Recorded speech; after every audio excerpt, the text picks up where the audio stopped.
All right, folks, we have another very interesting person that we're getting to talk to at the moment. This is a friend of mine named SpiritMan that I've interacted with a couple of times. I first met them on a open panel that we had. They came on. They had a couple of things they wanted to share with us. Good friend of mine, Saxon, had a chat with them, and by Job, I figured we'd better introduce them to the rest of you folks and get to know them myself a little bit better. So, Spirit Man, it is an absolute pleasure to meet you. What brings you to the Twitch politics space, so to speak? Peaceful revolution and a new world spirit. Short and sweet. Very interesting. A peaceful revolution and a... what was the second part? A new world spirit. A new world spirit. Very good. Could you elucidate a little bit further on what exactly you mean with these terms? Yes, I thought I would get your reaction first before I unpack, because I don't know which way you want to take it. But there's a lot to say. But I'll kind of give the Cole's notes that I'm currently on a bit of a journey. That's kind of been a journey in progress. About 20-some years ago, I decided I want to try and create a peaceful revolution or a spiritual scientific paradigm shift to sort of address poverty, oppression, all the stuff that is not ideal in the world.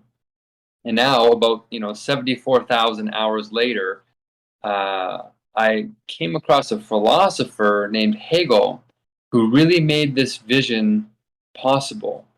Because I tried all these other approaches, and none of them seemed to be working. And so I decided to do a 3,000-hour deep dive into his philosophy and read him directly.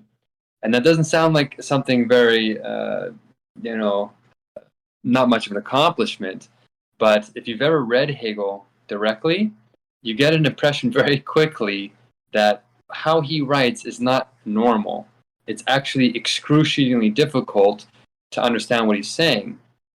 And there's one book in particular that he wrote. It's considered a masterpiece, but it's called The Science of Logic, and it's supposed to be the most difficult text ever written by a human being.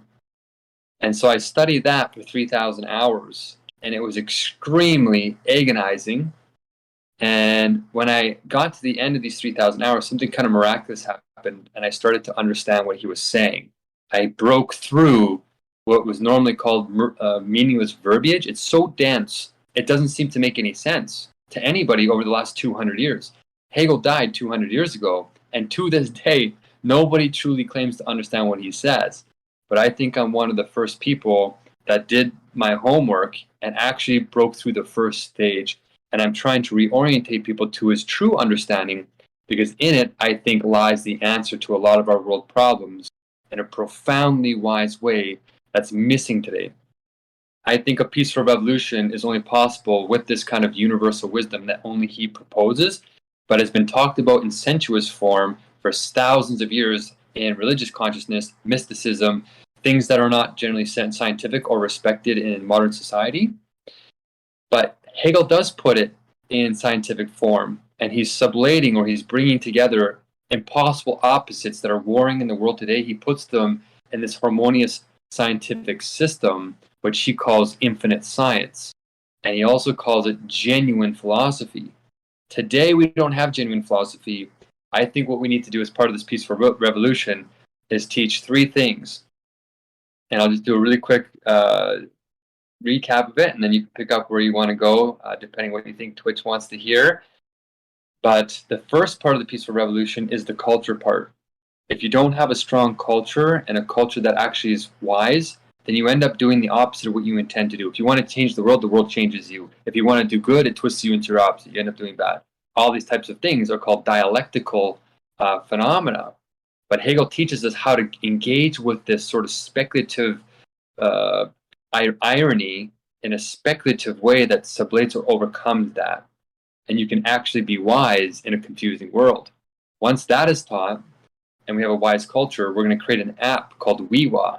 It stands for the Worldwide Essential Workers App, and it's a global, worker-owned, cooperative social enterprise app.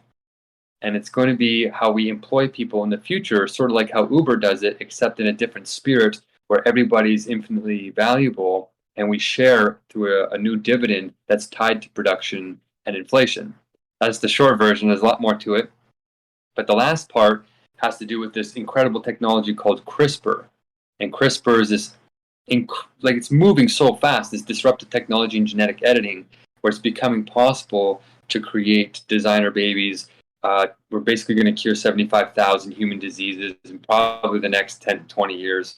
And we have to make sure that this incredible power is under a higher spirit and a higher wisdom, so that we wield that incredible godlike power in a way where we'll improve ourselves and not stratify ourselves or create a sort of species situation that is not very ideal for most of humanity. So that's kind of where we're starting. And I got a bunch of Twitch streams and I think I have 6 live feeds up now. But we're trying to build the movement with people who understand that kind of wisdom or want it and might be interested in joining the team and taking the wisdom quiz. So I'll let you have at it. Where do you want to start with that? Very interesting, very interesting. And what sort of action do you think you need to take to bring about this change that you're hoping to see? The first thing is we have to teach Hegel and get people interested in studying him, because for the last 200 years, he's been taught in a fractured, schizophrenic kind of way. When he was alive, he was able to hold opposites together. So in society, back in the 1800s, there was the very religious camp, and then there was the more, people were butting up through the French Revolution, and they're trying to separate church and state and get to real reason. And they're called when he died, though, these two factions that he was uniting did exactly what he said not to do, and they dialectically split apart and started warring with each other. So you had these right Hegelians and these left Hegelians for the last 200 years. And we have another version of that starting up as new scholars are starting to realize that Hegel has something to say again. But of course, they're teaching him in this one-sided way that's not the full breadth of his incredible insight. He says you can resolve contradictions if you think about things in the right order. And I have that order grasped in its beginning form now. So I'm trying to, as this new revolution in Hegel is coming onto the scholarly scene, I want to sort of prevent us from repeating history and directing the true education, and then restructuring all of the scientific enterprise around what he calls his Encyclopedia of the Philosophical Sciences, which he claims is the sum total of all human knowledge in basically 4 books. And when I read that, I didn't believe it at first, but now I do. I actually think we need this kind of science running our educational systems today. And then on top of that, once we get people looking at Hegel the right way and start tarrying with him and learning and thinking this is worth studying, there's a wisdom quiz that we're calling it. This wisdom quiz is based on teaching people how to hold opposites in contradiction in their minds, and then sublating them. And I think the single greatest piece of this logic, of this whole encyclopedia, if we can only teach one thing, I think we need to teach what sublation is, because it is the living essence of wisdom itself. That's the key thing that is missing in 200 countries and 7,000 languages across the planet right now, and why we're warring with each other and can barely get through a pandemic. Actually, most countries haven't even gotten through the pandemic. We're just lucky to be in developed countries that, we're sort of coming out of it now. But I think that we need to get people understanding the real Hegel and getting people understanding sublation through the wisdom quiz as an absolute first start. Or if they want to come in some other place, we get them to realize the importance of that as the first step.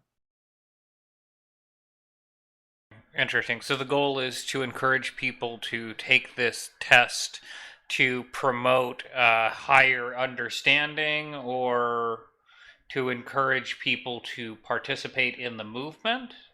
Am I understanding that correctly? Yeah. So I actually ran a group for 10 years where I tried to build these kind of high-performance teams. And these high-performance teams were sort of with this organization called Make Poverty History. And I was doing it at the University of Alberta here in Canada. And I was able to recruit these amazing students, like, the cream of the crop, the smartest, the least traumatized in a lot of cases, just amazing, pure-hearted people. And we still couldn't keep a team together after like 10 years. after 10 years, I was able to get teams of 66 people organized, but it wasn't something that was world changing. Like just getting 66 students working over a year during midterms and stuff was a feat, but it wasn't enough to change the world.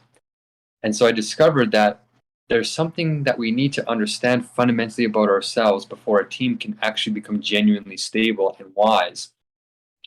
And this wisdom quiz is an attempt to solve that. Because most people, when we're moving through the world, we're doing this universal logic by accident. There's actually this like super sensuous logic that's animating the world. We call it the laws of nature, all this kind of stuff, laws of consciousness and psychology. But when you're stuck in ordinary thinking, Hegel calls it, you're performing a logical move called negation, abstract negation, where when you're thinking, you're performing this abstract negation over and over and over again as consciousness. It's kind of like a bad infinite. And it creates otherness explicitly. It creates otherness. And then there's something else called sublation, which is the opposite, which is a reintegration back into yourself. It's a return. But the return in our current culture is accidental. It's not explicit. So if you don't know explicitly how to do sublation, what do? By default, you do negation. So whenever we meet somebody we don't know, we just automatically start negating things unless they're part of our groupthink. And so teaching this sublation through the wisdom quiz creates a way of thinking together that's not groupthink. It allows the first negation to happen so you can still be critical. But it's a wise criticalness that then can be negated into a return as a self-determining moment. So there's no cult here. It's actually everybody's empowered to think for themselves, but they do it through negation and sublation. And that's what creates an anti-fragile team that can withstand this dialectical tension that rips people apart from the inside out, because it's literally the nature of our pure thought. It is the essence of what human beings are as thinking creatures of reason. So I think that a supercharged way to teach people this living essence of wisdom is by doing this quiz so that we can build a team. And then once the team has 10 people that know how to sublate, I think we're going to experience an exponential increase, because there's no negations that will rip the team apart, because everybody's wise enough to start sublating all the pain and the contradictions and the disorder in every culture, in every society, in every language, in every philosophical system since the dawn of philosophy itself 3,000 years ago, according to Hegel. So yes, I think that starting with this is a very powerful way to get people into the movement and making sure that we're building real teams where you have a real sense of friendship. We don't really have genuine friendship either. We have abstract philosophy and we have abstract friendship, which is why it feels so brittle and fragile, and everybody feels lonely despite being hyper-connected on platforms like Twitch and the internet. So I think that sublation and this universal logic is the beginning of that solution to build a really wise movement. And I think that has to be the beginning point. Interesting.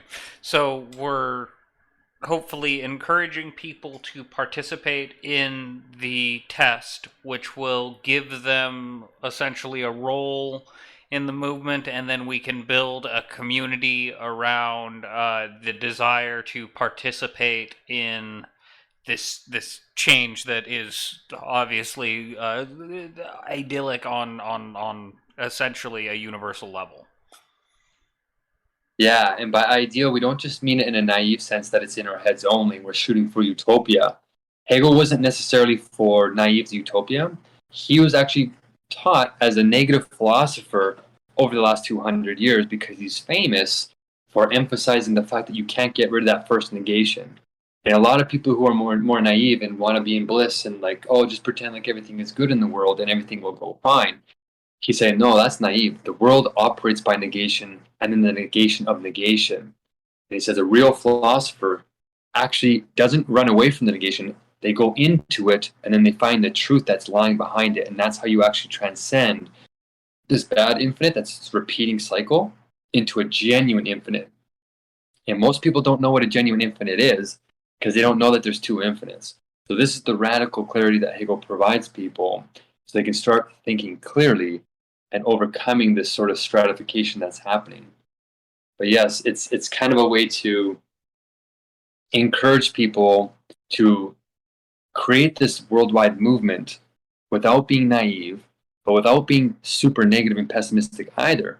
So we're actually changing this interpretation of what Hegel calls the slaughter bench of history, where history for the past, thousands of years has been operating by this painful negation through wars and human suffering as the idea.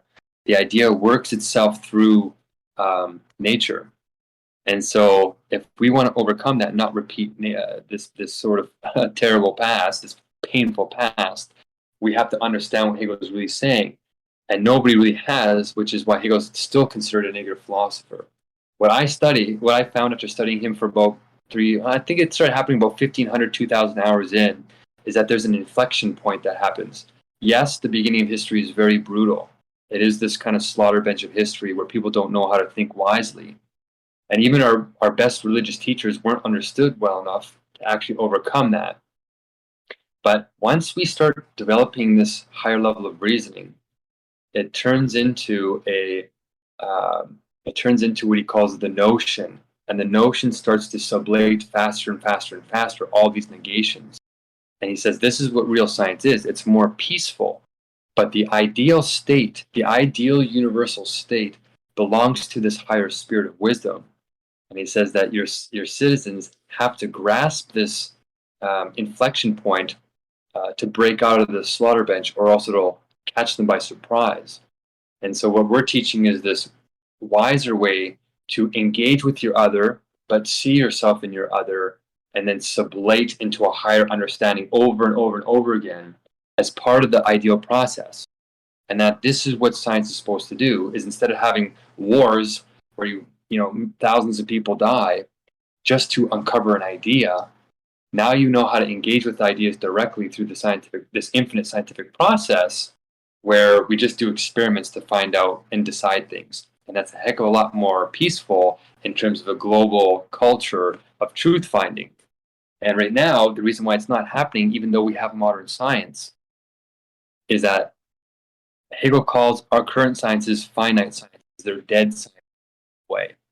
He says they're actually existing in fragments when really they belong to one universal logic. But the one universal logic doesn't seem to make sense to anybody. That's why we operate in seemingly different logics: physics logic, biology logic, chemistry logic, psychology logic. But he says actually he found the way to make one logic do them all in different forms and connect them all as one science. And that's what his encyclopedia is. And the new state, the whole global, we don't really want to create a new world order. We want to create a new world spirit based off of this new way of knowledge. And that when we sublate things, we're just adding it to this sum total of human knowledge in a kind of Wikipedia model, but not in the fragmentedness of Wikipedia. We're going to try and reorder it in the true nature of what philosophy is supposed to be as a concrete whole. So I think that if we teach this, we will have an ideal movement, but it's absolute idealism, which is not this naive sort of subjective idealism, which is in opposition to realism. Hegel is as much of a realist as he was this subjective idealist. He sublated that opposition, and that's what real wise idealism is. You make everything ideal wisely. Interesting. So, again, I'm kind of maybe a little bit baffled as far as the action plan. We take a test. We begin to participate in the movement. How do we bring about the change that enables society to take this new shape and form?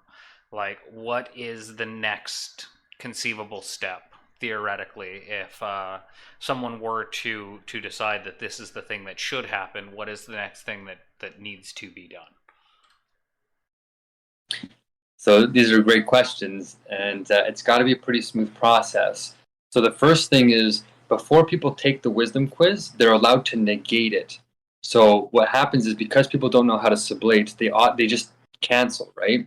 And so we want them to not take everything hook, line, and sinker. They're allowed to say, I don't like this quiz, I don't like this, that, and the other. And we sort of have to justify why there's a good reason behind it. And we want to promote critical thinking. We want to promote self-determination, because that's an essential part to realizing this kind of higher spirit for every single person.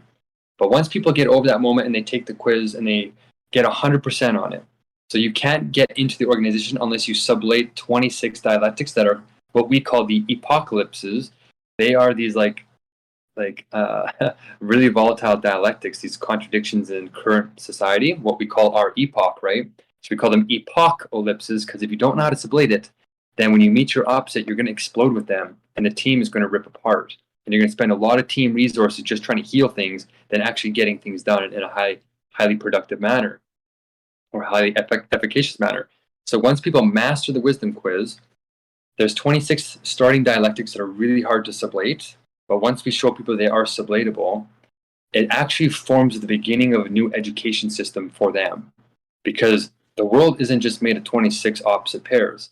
Hegel actually shows that there's over 200 in just his system alone. And so we're going to get people to understand this order and this sublation pattern as this master class.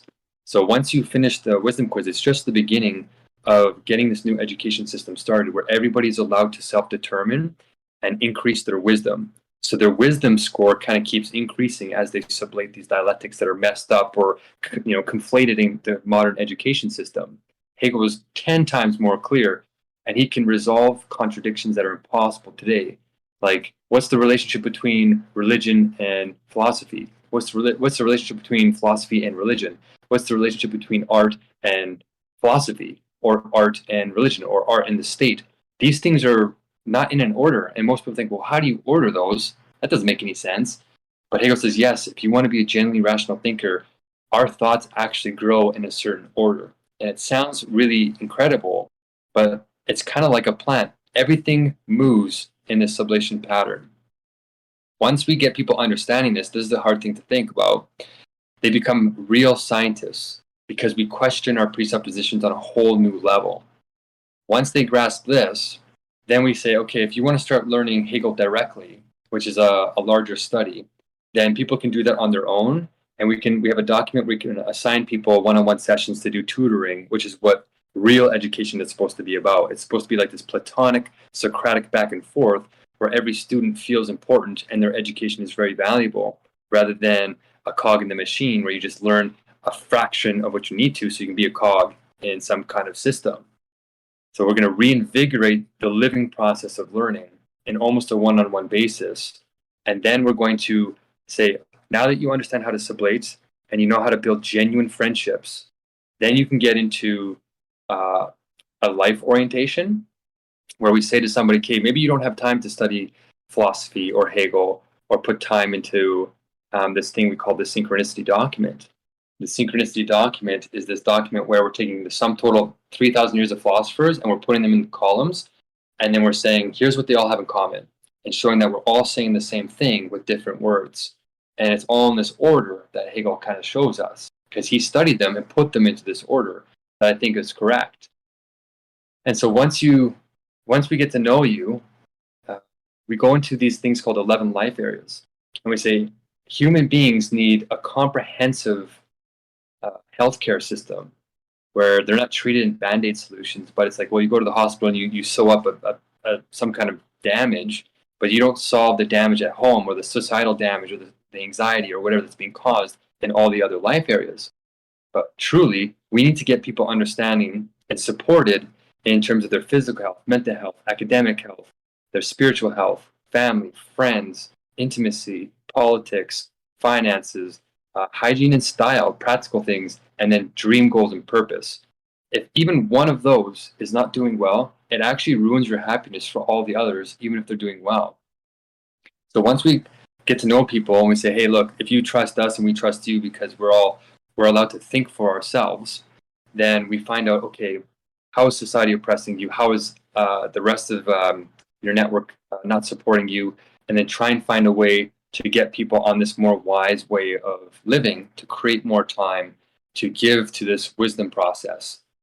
And then once they're done that, then they can start working in this WeWa app and say, okay, well, you can't volunteer forever. Like, we're realistic. Somehow we're going to have to pay people to be self-sustainable in this new model. And so we're going to say, what are your talents and skills? And we're going to do this thing called dialectical matching, where we get to know somebody's talents and match them with jobs in a quick way so that they're actually doing something that puts them into flow state. And flow state is sort of the whole purpose of life. It's this, when you get really good at wisdom, you start belonging in the world. And I think that this app can do a really great job doing that instead of what's currently happening, that our apps are sort of spying on us and then selling our data to the highest bidder so that we work for less. We want to change the spirit of that. And so once people understand how to create resilient friendships and they have this seed of compassion in a logical way, not just an intuitive, faithful way, which is important, but it's only the beginning. You're supposed to build it into a thinking compassion and then carry that with you into your work. And I think once we start doing work in this way and we start getting flow states, there's a counterintuitive thing that happens, that when you treat human beings like human beings, they actually live better and they work better and they're more fulfilled. And they did studies on this where if you put somebody into flow state or they put themselves into flow state, their productivity doesn't go down. The investment you make in them, if you do it right and you hit that sweet spot of flow state rather than anxiety and working so hard that you get into arousal, or you underwork and you get into apathy or boredom, if you hit that sweet spot, productivity goes up by up to 700%. So you actually become more competitive than even the most draconian competitive global transnationals, perhaps, that are just seeking profit. And so I think if we make a global app like this and move into all the industries that are currently being exploited by global companies that are unregulated and exploiting tax loopholes and causing an incredible wealth concentration like we've never seen on the global scale before, I think we can create a new labor model where we can pay people $90,000 a year, which is the estimated optimal, and then use this kind of wisdom to address challenges that come along in a way where we don't rip apart because of the dialectic, but as soon as we see a challenge, we work together to sublate because we all understand this universal logic. So that's sort of the next step, to go from the education process of self-thinking to actually doing something practical with that wisdom. Interesting. So there is some level of almost, I don't want to call it like job placement that goes into this, but there is definitely like a sense of finding where an individual is going to be the most productive and kind of sending them in this sort of direction as a result of not necessarily the result of the test, but completion of the course that is measured by this progressive test. Is that more correct? Kind of, yeah. It's like you start off and we say, okay, you're not going to have time to sublate, there's thousands of dialectics in the world creating tension, right? We're not going to have time to sublate them all in every single person and then do action. So we kind of have to do a compromise. We say, okay, you just have to grasp the pattern for yourself. You can't be indoctrinated. You can't be relying on an external source. You have to do it yourself. Because if you don't become a self-thinking philosopher, that down the road, eventually there will be a negation that sort of activates you and triggers you, and then you just become very neurotic and unstable. And we want people to have that security in themselves. We don't want them to rely on the app. We don't want them to rely on anything except their own capacity to think in this logic and to critique it for themselves. So we say once you grasp the pattern of that, on 26 major ones, it is possible to continue on your own at your own pace and continue this sort of like education while we're educating you on the next processes of the peace revolution. So they can be doing this on their own and improving their wisdom as they learn more about, getting their life areas taken care of, which is just self-growth, right? Human beings think they want happiness, but the reality is they actually don't. Most people, when you ask them, well, what's the thing all human beings want more than anything? They'll say happiness, or making money, or power, sex, status. But the reality is that it's this flow state, because you don't have to be happy to be in flow. Usually you're actually in a challenging task and it's challenging you, but you like it because you're expressing yourself and you're growing through that challenge in a way that's meaningful to you. And even though you might not be like pleasant or like euphorically happy, it's a meaningful experience. And so that meaningfulness is really what we want in our core. And of course, that results in happiness after, but while you're going through it, it can be challenging. And that's why it's more resilient than just happiness itself, which comes and goes. And so when we get the life areas on that level, then we have like stability with theoretical wisdom. And then we have stability in the practical life areas to support that person to continue that wisdom process.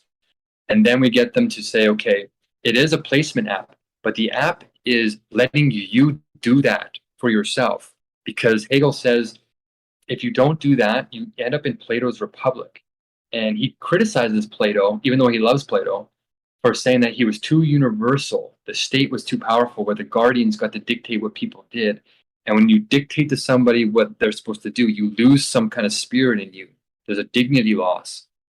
So even though we do know people's skill sets, we let them engage with the app the way they want to, and then they just get guidance, and then they still have the freedom to choose. If they don't want to follow what the app says, they can still go down a different route, and it might be painful, but at least it preserves this essential moment of spirit that you get to determine it for yourself.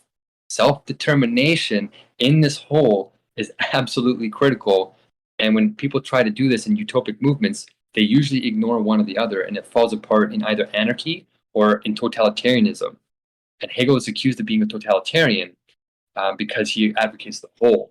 But when you read the whole system, he's incredibly balanced and he does it all. He says, you as an individual have a duty to the state, but the state has a duty to you too. And if you don't recognize yourself in the laws of the state, they don't belong to you.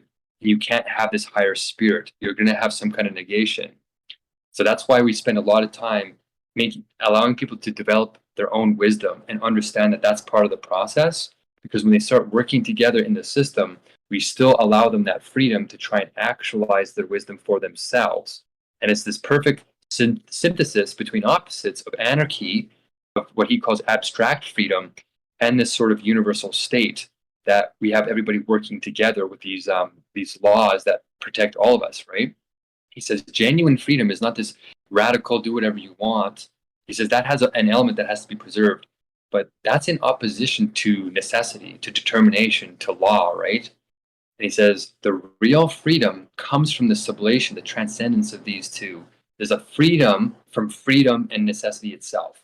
This is genuine freedom. And this is what destiny is. Destiny is when you actualize your highest potential, your necessity, with your own caprice. So that's what we want to preserve, to get feelings of destiny when people go into the placement app. But what you're getting placed into is your own self-determined destiny through the process of labor, which is supposed to be the spiritual process of self-actualization. Marx tried to talk about this, but Marx didn't finish it and didn't understand Hegel enough to grasp that spiritual scientific part of it.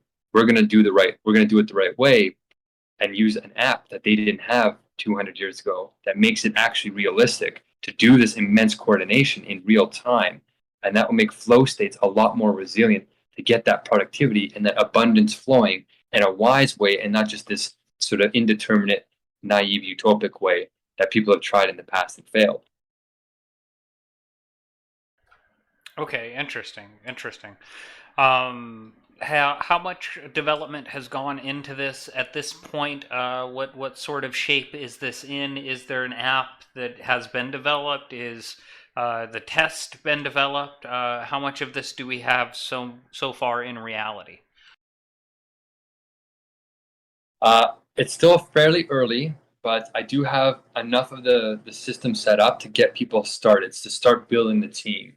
So the wisdom quiz went through about 4 or 5 iterations, and we got some critical feedback, and people didn't like certain parts of it. So we've improved it now, where it's more appropriate, I think, for the greater audience that's not just philosophers.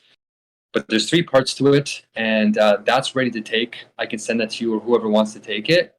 And then you go through it, and if you like it, okay, great. You can continue on. If you don't like it, then you don't have to join anything. It's totally voluntary. That's an essential point of it, because we want to educate people how to recognize high-performance organizations from actual cults or these oppressive organization cultures that are exploitive. So that's part of the education process, to protect yourselves through self-thinking and self-wisdom while you're engaging with this external philosopher called Hegel. So that quiz is good to go, and we have a marking template and a coordination system now. It's early, but it works. So far, nobody's passed the wisdom quiz. So that's why I'm still doing a lot of this by myself. But once the first person or a couple of people pass, That's the only meritocratic principle that will work to create a higher spirit. Because if you say, oh, meritocracy, we need to make a meritocracy, it doesn't really work, because there's a whole bunch of privileges that are invisible, that aren't being factored in, that when you say work hard or, do well in school or whatever, it actually just leads to high IQ individuals with better families and better opportunities rising to the top and sort of having what's called a virtuous economic cycle spiral up, whereas those that don't have a vicious economic cycle spiral down. And so what we need to do is create a real meritocracy that accounts for that. And the only thing that we think people need to be amazing at to have power in this new structure is the better you are at sublating, the more power you're trusted with, because it's the only thing that creates harmony from negations. So that just guarantees that it's basically wise love. And people say, be love, love, love, love. Well, what does that mean? Now we know what it means. It means self-recognition through the sublative process, which is universal. That's what we start teaching with the wisdom quiz. But that's the only principle that we use to say who gets power in the peaceful revolution. And I think it's brilliant. I think it's the piece that's missing, because everybody else who's tried to do anything else end up in some kind of weird situation where privilege just accumulates again. So that's built. The life area coaching, that's in its nascent forms. We're starting to build the support, saying, okay, if you need food, how do we help you where you are? If you need mental health support or therapy or some kind of trauma support, how do we help you? If you need academic support, well, we'll teach you Hegel for free, no problem. The videos are online. We'll do this coaching thing. We're just outlining the actual resource supports now. And then with the WeWa app, I actually did a hunger strike about 6 months ago, and we raised $18,000. And we're on Upwork trying to hire people right now to program it. And I got about 4 or 5 proposals, but we don't want to hire anybody that hasn't passed the wisdom quiz. So I passed the first version of it to the programmers, and they're shocked, right? Like just let us do the work. But they don't understand that every single person, from the janitor sweeping the floor to whoever runs the peaceful revolution, every single person is spiritually equal. Materially, we can be different, right? We're not having what Hegel calls an abstract equality where everybody gets the same materially. People who are taller and bigger need to eat more food, right? So there's going to be a diversity in the materiality, but spiritually, there's this equality going on. And so the programmers didn't understand this quiz. So we haven't hired anybody yet because nobody's passed it. So I'm looking for programmers that will be open to the philosophical purpose of why we're doing the sublation, to hold the team together at all levels. And the first one that passes the wisdom quiz, we'll just hand the 18,000 over and just say, use your expertise and do the best you can, because we will have vetted them sort of through their dialectics on the Upwork to know that they have the skills. And then once they have the wisdom, that's sort of a very potent combination. So I started coding the app by myself because I wanted to make sure the technology was open source. And so we don't want to rely on any other architecture, because then you sort of get sucked in rather than sublating. And so we're using JavaScript on the front end, the back end, and we're using Redis and a whole bunch of open source tools. And I figured out that you can use a routing map that Uber first used that is also open source. We can make the whole thing for free. We just need people that are inspired and have the spirit come out of them. And so once we have that happen, we'll hire the programmers to pick up the technology stack that I started building with, and then off to the races. So that's what we've done so far in terms of those 2 steps. In terms of, we actually have 30,000 people in a Facebook group for the WeWa app too, because I spend a couple thousand advertising on Facebook. And so there's like tens of thousands of people, mostly in India, that we have not utilized yet, haven't really reached out to yet, because we don't have the capacity.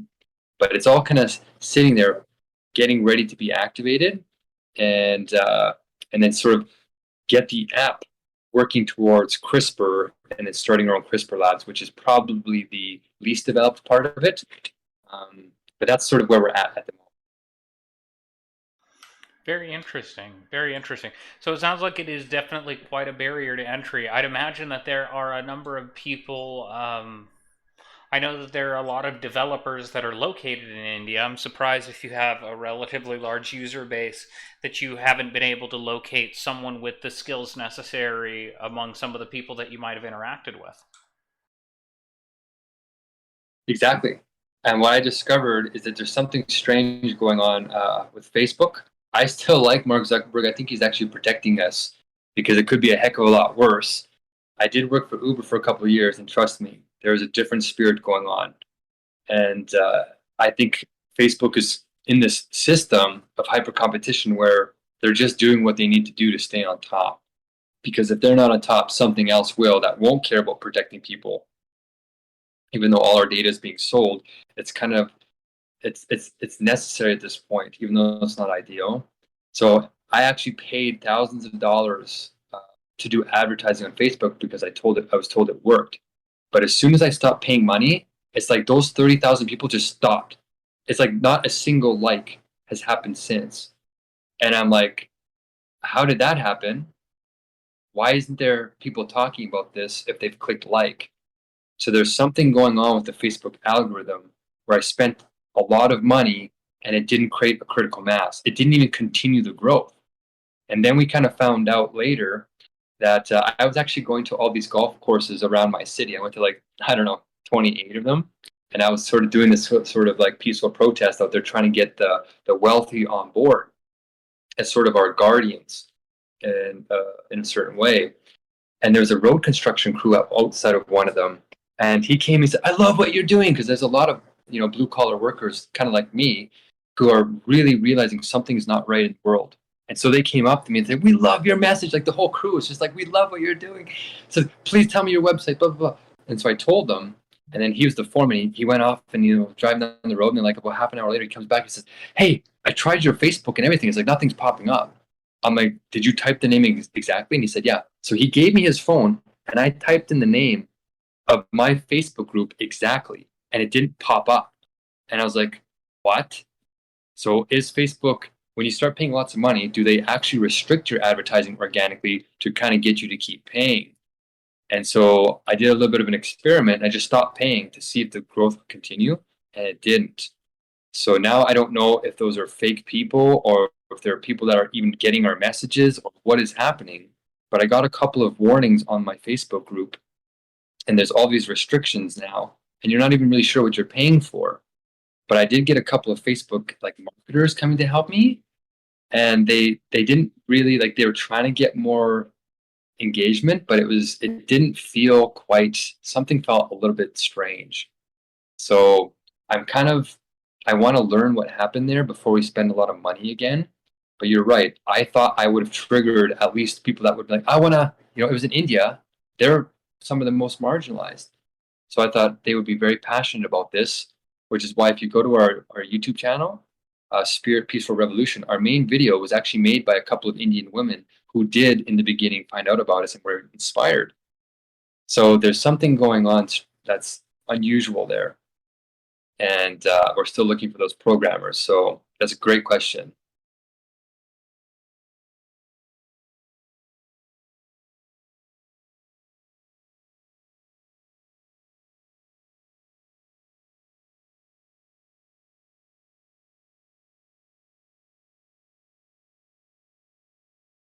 Yeah, now, and people in my network could always access it, but it's almost like if somebody's outside of your bubble, there's like some kind of algorithm thing that's trying to shift attention around, it feels like. Because people in my network, they would show me their phone and say, oh, it's popping up.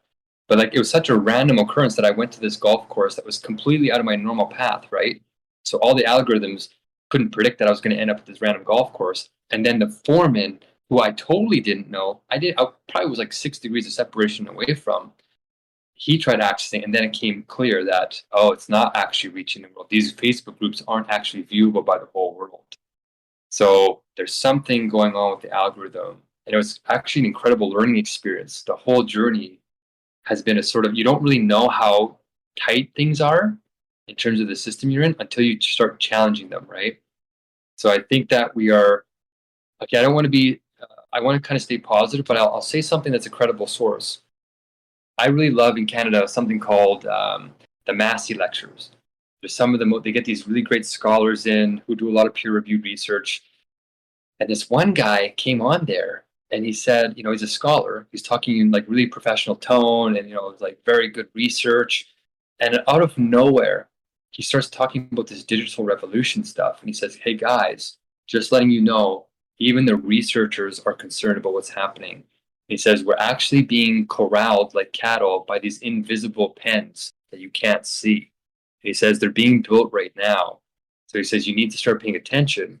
And it was such an incredible difference between this professional sort of like, everything's okay, we're doing good research, to like, whoa, there's a huge problem going on.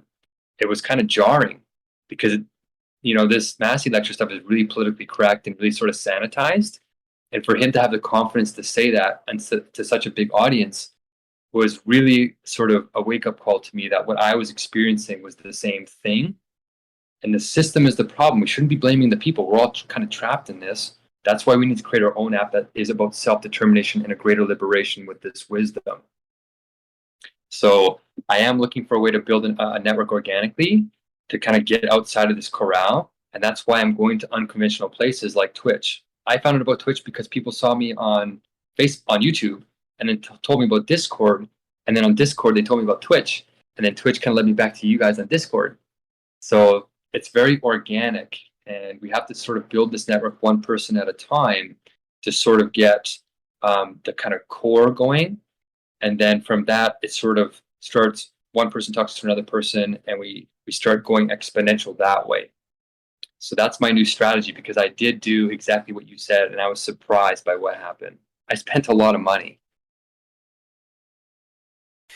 Yeah, no, that's definitely a big issue. It sounds like something very questionable went on with Facebook in particular, that I think that you should probably try to get to the bottom of, figure out who ended up with that money, how that money ended up somewhere, find out why your information isn't getting out to the people that you're expecting it to.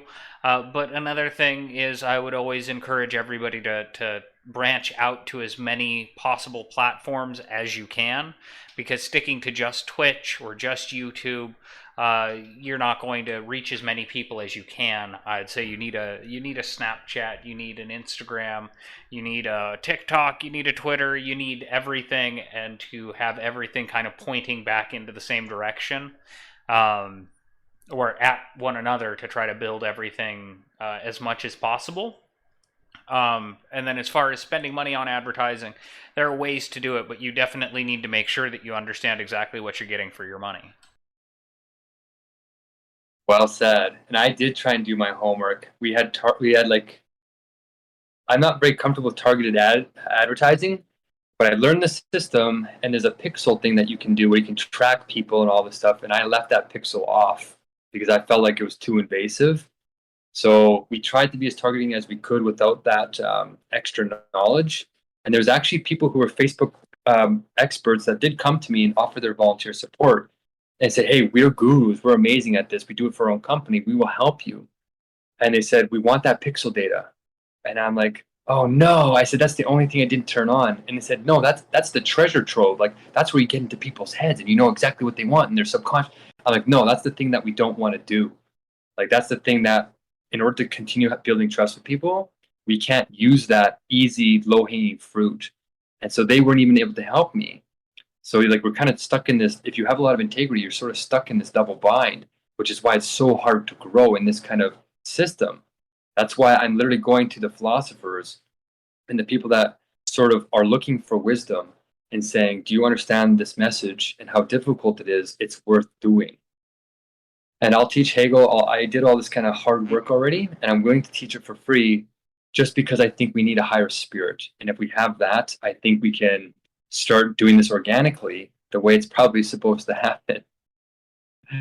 But we'll stay on Facebook, we'll stay on the platforms, because they are needed to start that global movement fast enough to sort of be realistic. So I still love Facebook. I just think that when you spend money on it, you get into a whole nother game. And that game is doing this right now, wealth concentration like we've never seen before. So unless you have millions of dollars or something like that, I don't know if you can really compete. I tried to get on TikTok, but you need like 1,000 followers. And I tried to do Reddit, and you need like 500 followers. It was like only Twitch and Discord and YouTube kind of let you get in on the ground floor, right? So if you guys have any other suggestions, as a matter of fact, this session right now is on Twitch, it's on YouTube, it's on Discord, it's on Zoom, and it's on my phone. and it's on Facebook Live. So I 100% am taking and heeding your advice, somebody. So if you guys have any other suggestions, yes, I am definitely trying to be as wise as I can about this. And any help would be fantastic. Instagram gurus, wide open.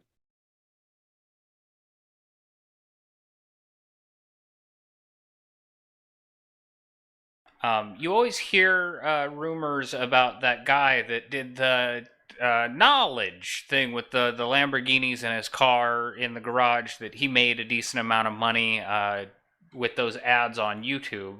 And I don't, again, know if it would be positive to do such a thing. But again, there are so many different places that are doing marketing and advertising that at the end of the day all point back to Google, Facebook, and a couple other people that are, really in the market unless you get into television marketing.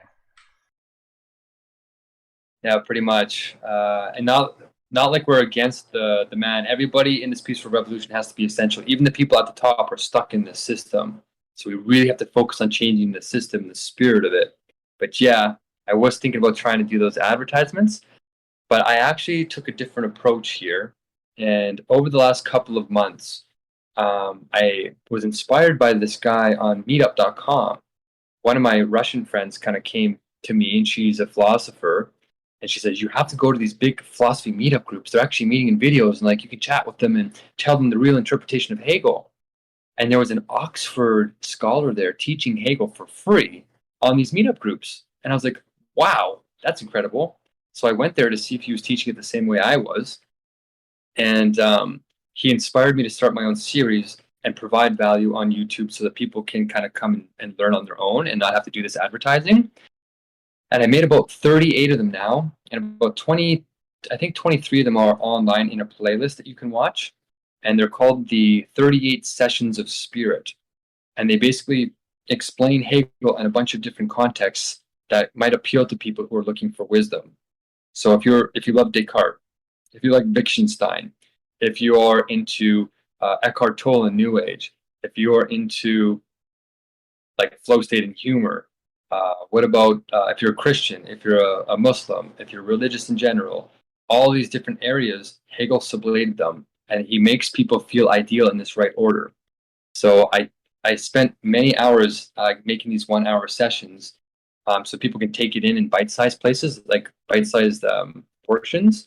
And then that actually has been growing a lot. Actually, we just got like 400 views in the last 2 days. So it might have actually started reaching critical mass because we actually figured out that Hegel proved God exists through the ontological proof through an atheistic perspective, which is very strange that he's taken an atheistic perspective and proving what religion has been saying is true for a long time. So it's this weird sublation where you're getting the opposites reconciled. And I think only Hegel has ever done this because it takes that profound level of thinking. And so I actually made that talk 2 days ago where I explained where to find that and how to interpret it. So that video might be taking off because it is really incredible. It's truly never been seen before. Hegel is a gem that has not been discovered, has not been fully discovered in the last 200 years. So it's really, I hope they're really valuable, these videos, these sessions of spirit, to sort of help us get the word out and overcome this problem. So we're doing our best. That's fantastic. How long have you been working at this particular goal? The spiritual paradigm shift for about 70,000 hours, 74,000, but this iteration of it has been in the works since the beginning of the pandemic, so about 2 years now. And we raised the money about 6 months ago. There's actually a really big, I got this teddy bear when I ended up going to the hospital because I didn't eat or drink any water for 9.5 days, so I started getting pretty close to death. And they ended up putting an IV in me. And I ended up holding out on that hunger strike, trying to raise as much money as possible for about 2 months. I didn't eat anything, and I was just on an IV. So it was really intense. And the nurses actually really liked what I was doing, or really liked me too. And they gave me this special teddy bear as a token of love and appreciation. So we called him the Sublation Teddy Bear. Sublation bear for sure. Mhm. You've definitely put a lot more work into this than I think that most people recognize or acknowledge. That's absolutely amazing. Golly, and your goal really is just to get more support, more following, build your community, get more people to hopefully again pass your test, to show that they understand the greater concepts that you guys are trying to tackle, and then hopefully, as a result of this, there's going to be success that people are going to achieve. Is that all correct? Yeah, you get personal growth, personal satisfaction, but you also start engaging meaningfully in politics. Like if you like raise your highest potential in your individual spirit, but also spirit is like a plural. It's like your community spirit. So we're doing both at once. And that's the big thing about Hegel is you're actually always doing everything all at once. And if you look at all the Discord and all the Twitch debates, if you really think speculatively, if you think in this higher wisdom, all anybody's ever doing is they're talking about opposite pairs and then polarizing on opposites and trying to win in an abstract way. So the discussions are all resolved already if you know how to think about them right. And so what I thought I would do is I would sort of start showing the power of this by actually, this was an idea given to me. These young guys were listening to what I was saying, like, wow, this is pretty powerful. I don't really understand all of it they said, but you need to go into these debates and talk to Destiny. You need to talk to these people who have like 800,000 people because they will grill you and it will bring out your message because I'm able to hold my own on literally every single topic because Hegel sublated all of them. So whether it's politics, whether it's gender, whether it's ontology, epistemology, I just did this amazing debate with Kai, this guy named Kai in the politics tab of Twitch, and Yep. he's not as big as Destiny, but he's really sharp, like incredible. And I got in there, and he actually decided to debate me. And I'm more about sublating, not debating, but he came into debate, and the way he danced around, I'm like, who is this guy? He went from homelessness and practical spirit to like ontology to epistemology to anarchy to politics. He was jumping all over the place. And unless you have that structured thinking, that whole totality of thinking, you could never keep up with that guy. Like whatever education he has is really extraordinary. But if it wasn't for Hegel, I probably wouldn't have made it through. But I did. I had an answer for every single question he had, and I had an answer that was an answer that hasn't been heard before. So a lot of times when people are hearing my answer, they don't really know how to debate me or negate me because they're not even sure what I said because it's not fitting that box of just warring on two opposites. I'm coming from a transcendental place of wisdom that exceeds, that is a breakthrough moment on those dialectics. And only Hegel sort of teaches you how to do that systematically in a scientific way. And so I'm very confident now that I can basically go into a lot of these debates and start sublating all these tensions relatively quickly. But these young guys were saying, you need to talk to the big audiences. And if he said, even if you talk to Destiny once, you could get like hundreds of thousands of people. And like, yeah, I know that's the kind of, that's the kind of growth that explosive that happens when you're in that right spirit. So that's kind of how I got into it. And we're still looking for people to debate, but I'm actually going to finish the sessions of spirit. I got one more to do. We're going to unite all the philosophers in the world. And technically, everybody's a philosopher. They just don't realize it yet.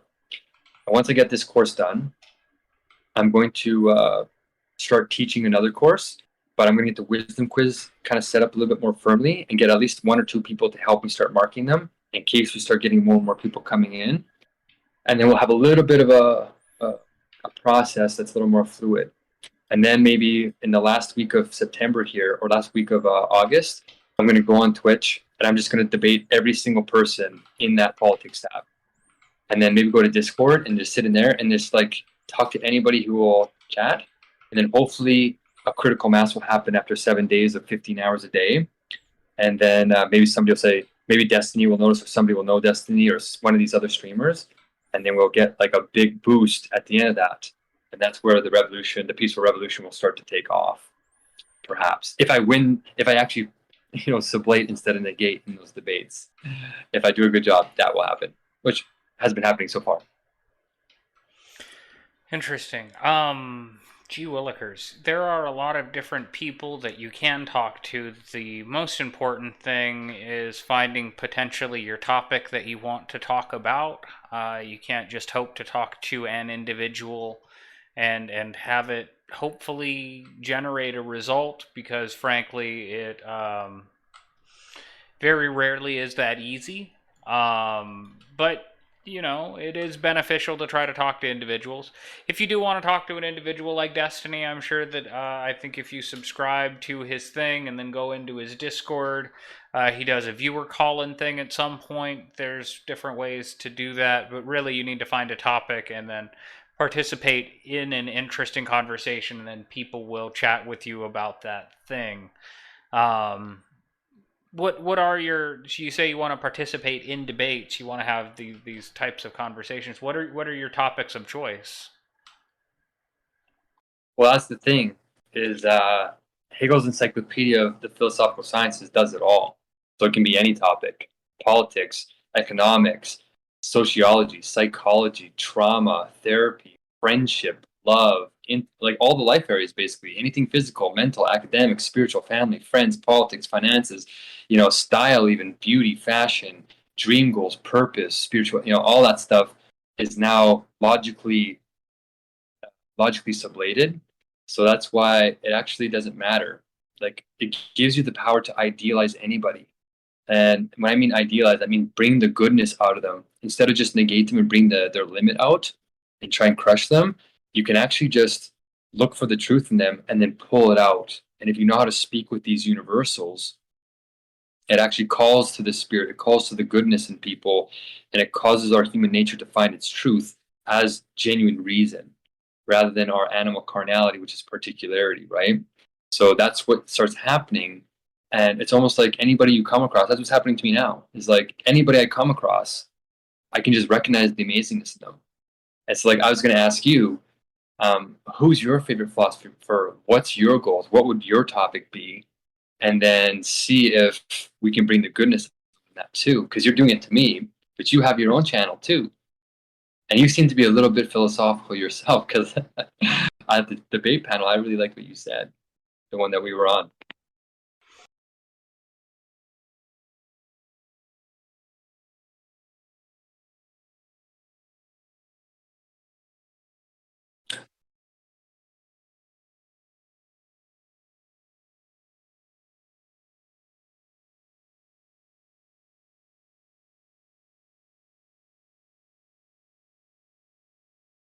Oh wow, everybody's muted to me. There's a lot of similarities in the thought patterns between the Bohm dialogue and what Dr. David Bohm was trying to do, and the concepts of polysemy and what you're trying to accomplish. And I think that that may be part of the reason why we have been driven to collide with one another in this way.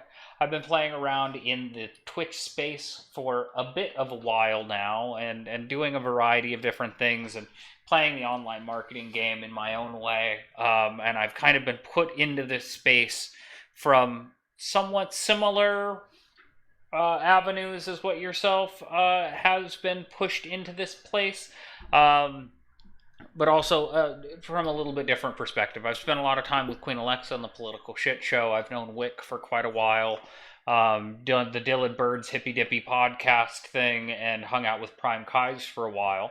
I would recommend that you go and interact there on Prime Kais on occasion from a time to time.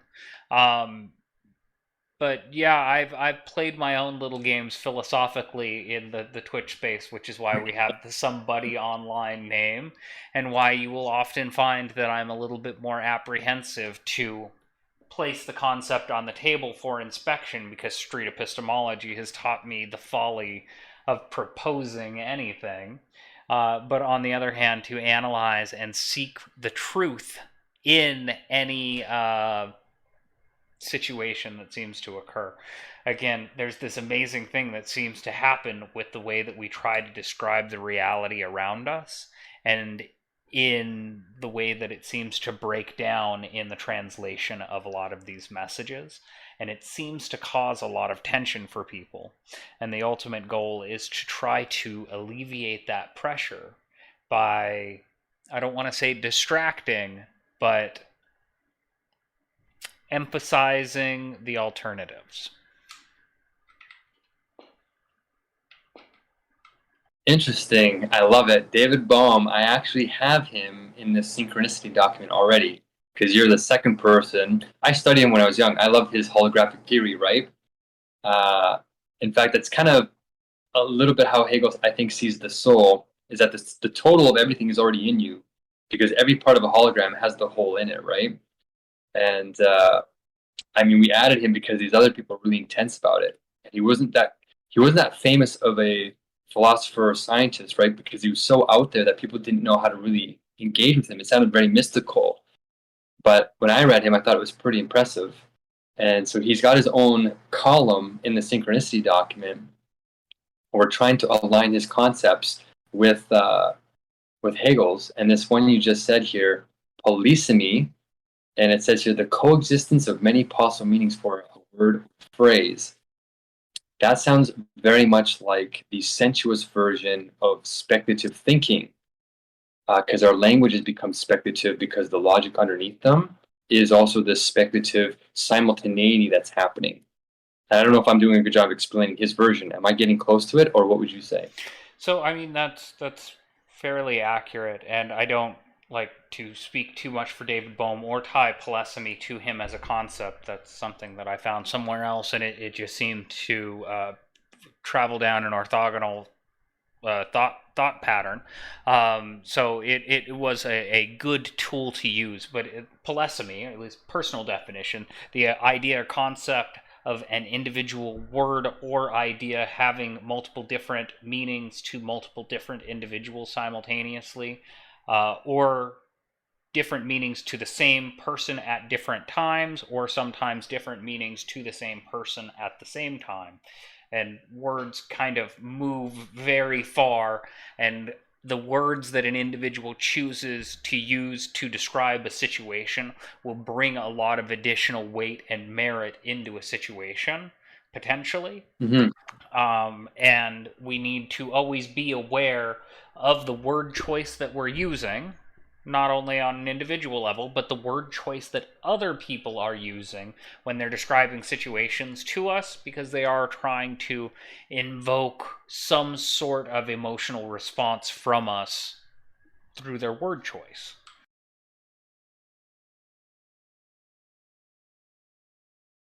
So anyway, that's the concept of polysemy. Bohm and his idea of the Bohm dialogue is an attempt to create a freely flowing group dialogue in which mutual understanding is attempted to be achieved by everyone simultaneously, non-judgmentally, so that once the perspective of an individual is completely elucidated, the other people can hopefully show with them or share them additional perspectives to widen their worldview, so that they are hopefully able to overcome the hurdles that they're not able to understand the particular blind spots they may have. Very beautiful. I actually didn't know that he had that part of his dialogue. I was more, I guess, into the physics of it. He did, Because again, focus on physics very heavily, but then he went through a very interesting phase toward the later end of his career and focused a lot on sociology and, again, this kind of goal of getting all of the scientists together to build this gigantic group dialogue that might be able to achieve the true enlightenment through greater thinking. And he did a lot of work toward it until his unfortunate demise. I'm not sure what happened in his demise. I'm just updating the document now while I'm chatting. Just a little old man being a because little old man and dying of little old there's age. so much abundance that happens. Like when you're willing to go, What was that? that's not so bad. Um, I'm just adding to his column now that you called it the Bohm dialogue.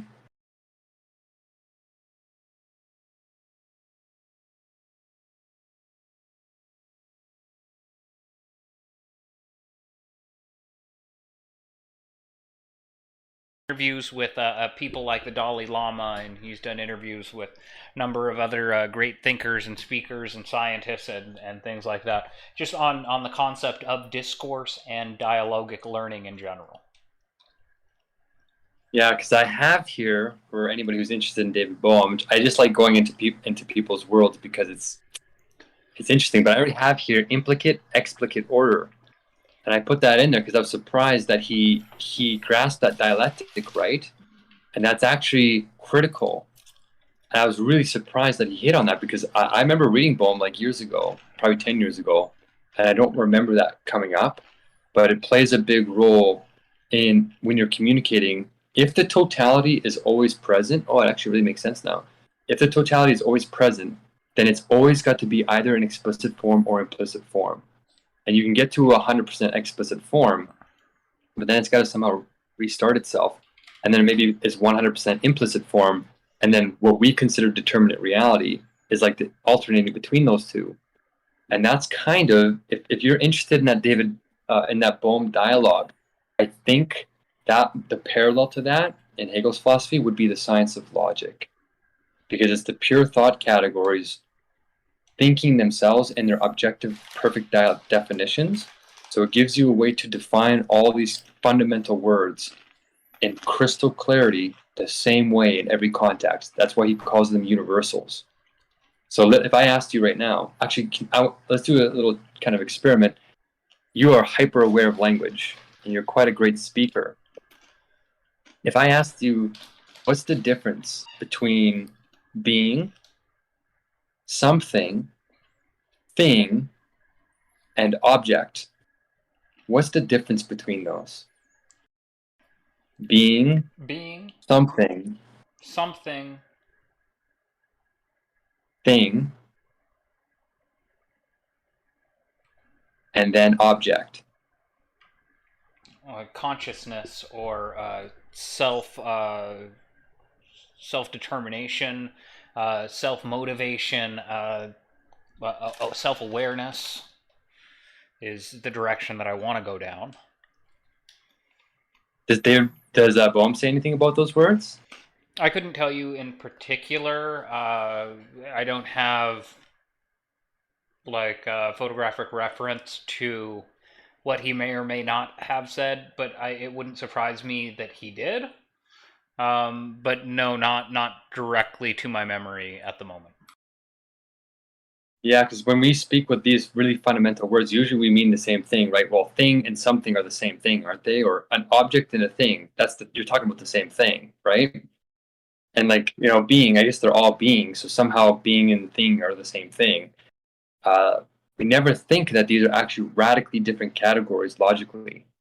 And like for example, between thing, like when thing has to grow itself. It's not a thing of something. This is not a thing in the world. This is like just the pure concept of thingness grows into itself. It's hard to think about because we never think critically enough about ourselves to question our own thought categories, right? That's why you have to be a real philosopher to do this kind of work. But between the thing coming on the scene and the object are hundreds of pages of difference that Hegel outlines. And it just expands your mind. Like you become hyper precise with your language. And that's why this David dialogue or Bohm dialogue is really intriguing to me. But if that's the goal that you have, and you see the philosophical importance to it, because we're all saying the same thing, but talking past each other.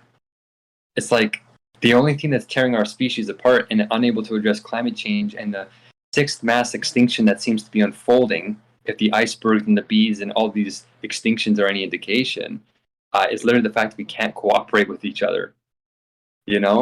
I think David Attenborough and the United Nations and all these people, they said the greatest threat to humankind is not climate change or Ukraine or Russia or even nuclear war. They're saying the greatest threat to humankind is that they just can't coordinate and cooperate with each other. And it's just language. It's logic, language. It's the soft, squishy stuff in here that's the problem of human beings. So I'm really intrigued by that, The issue that myself and or David Bohm might come across with Hegel in his difference between thing and object is the issue that I come across as far as absolute truth with other individuals frequently.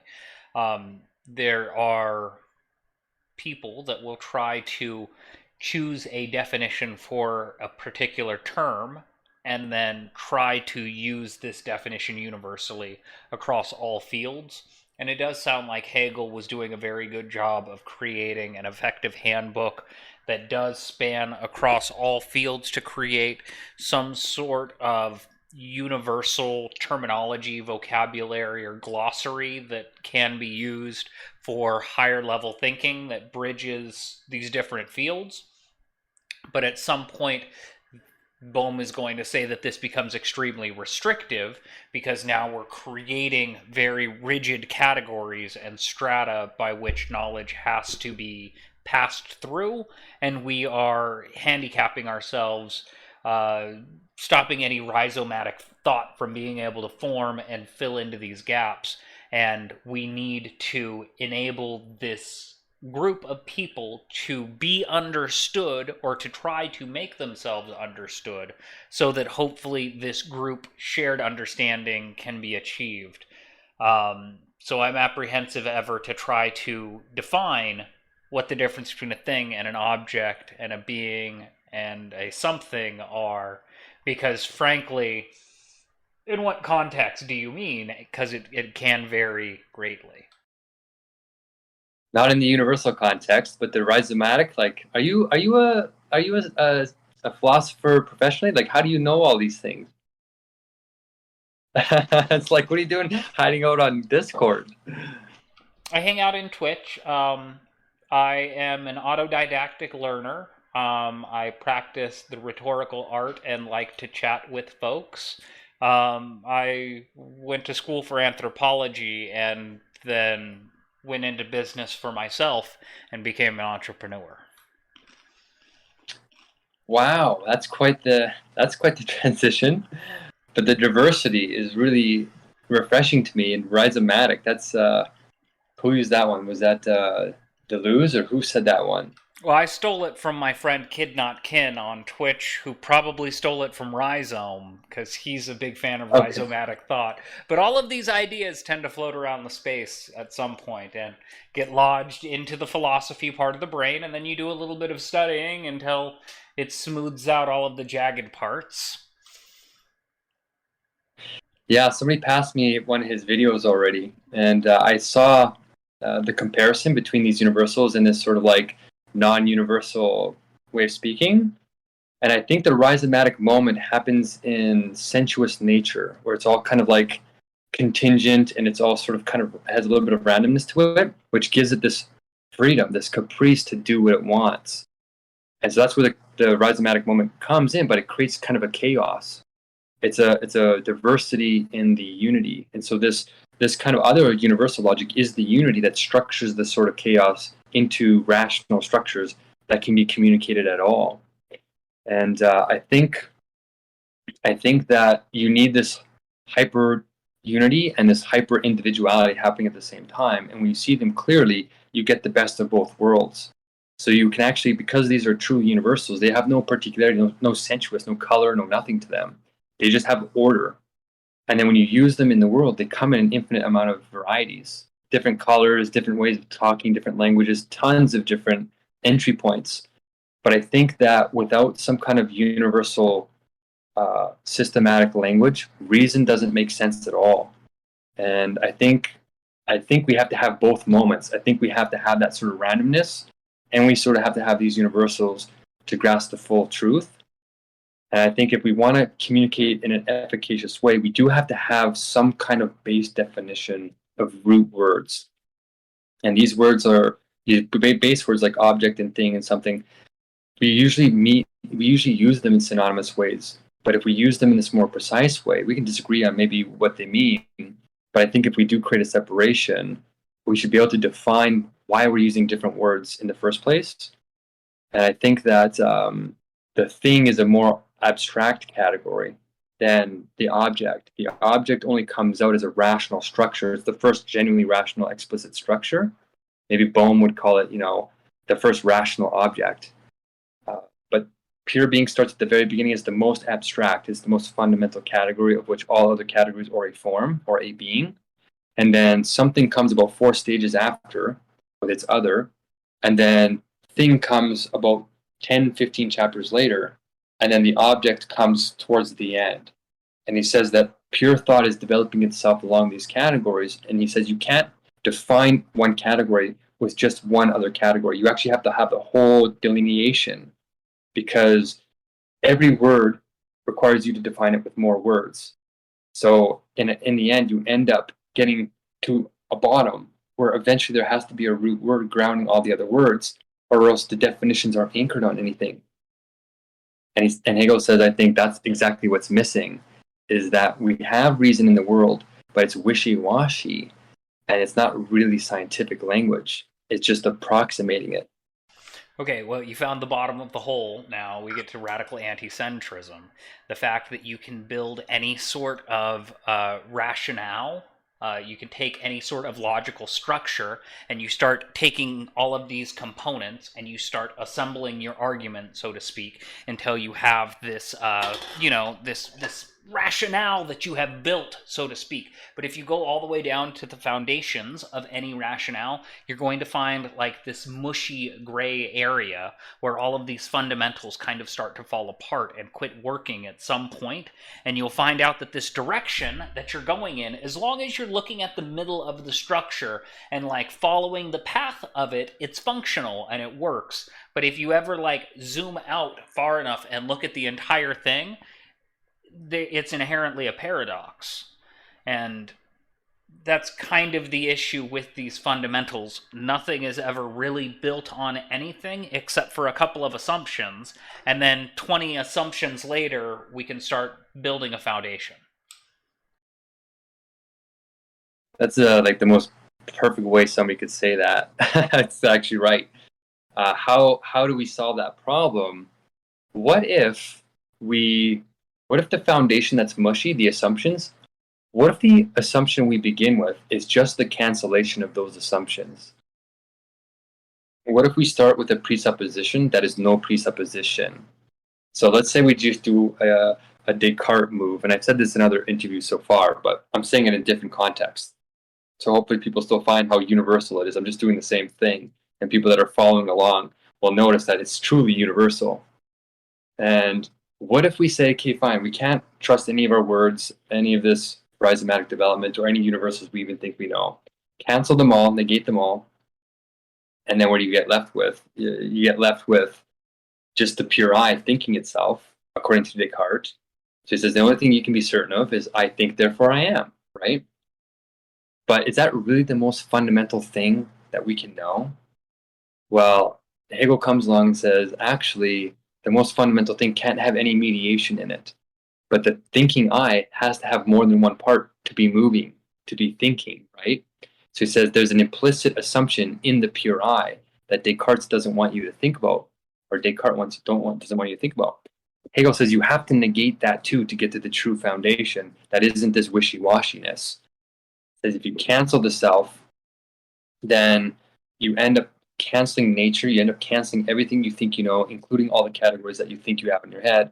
And he says what you end up with was just pure canceling in this void of nothingness where everything is canceled. And then you cancel that canceling. Well, you don't cancel it, it cancels itself because it's just pure canceling.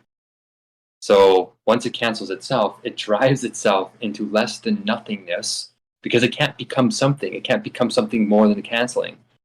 But the canceling of that canceling leads into an affirmative that it's something opposite to pure nothing, but it can't be something more than pure nothing because then you're introducing something from outside.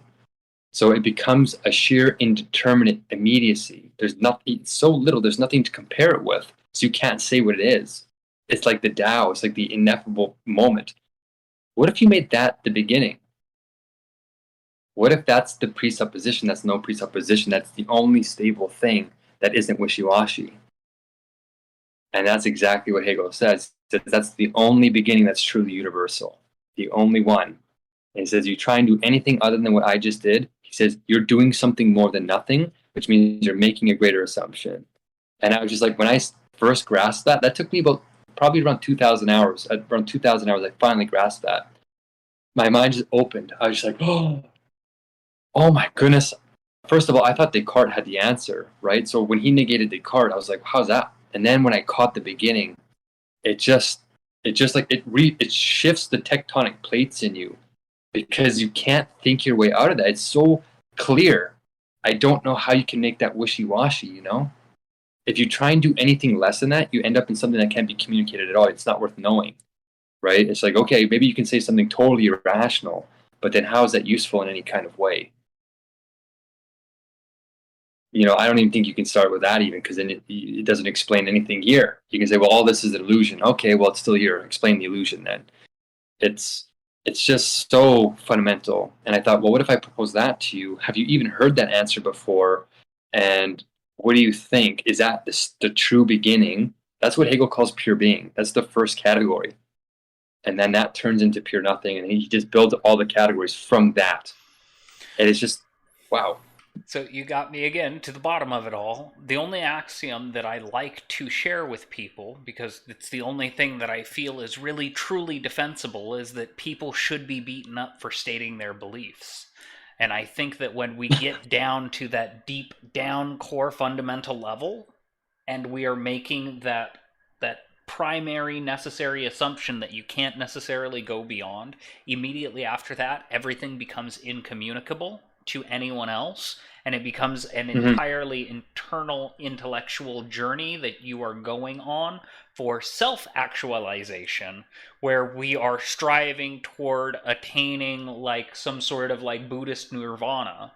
And we are no longer striving for shared understanding with other people, or even really expressing an idea to someone else, as opposed to seeking that spiritual oneness that leads to the tranquility that is transcendence.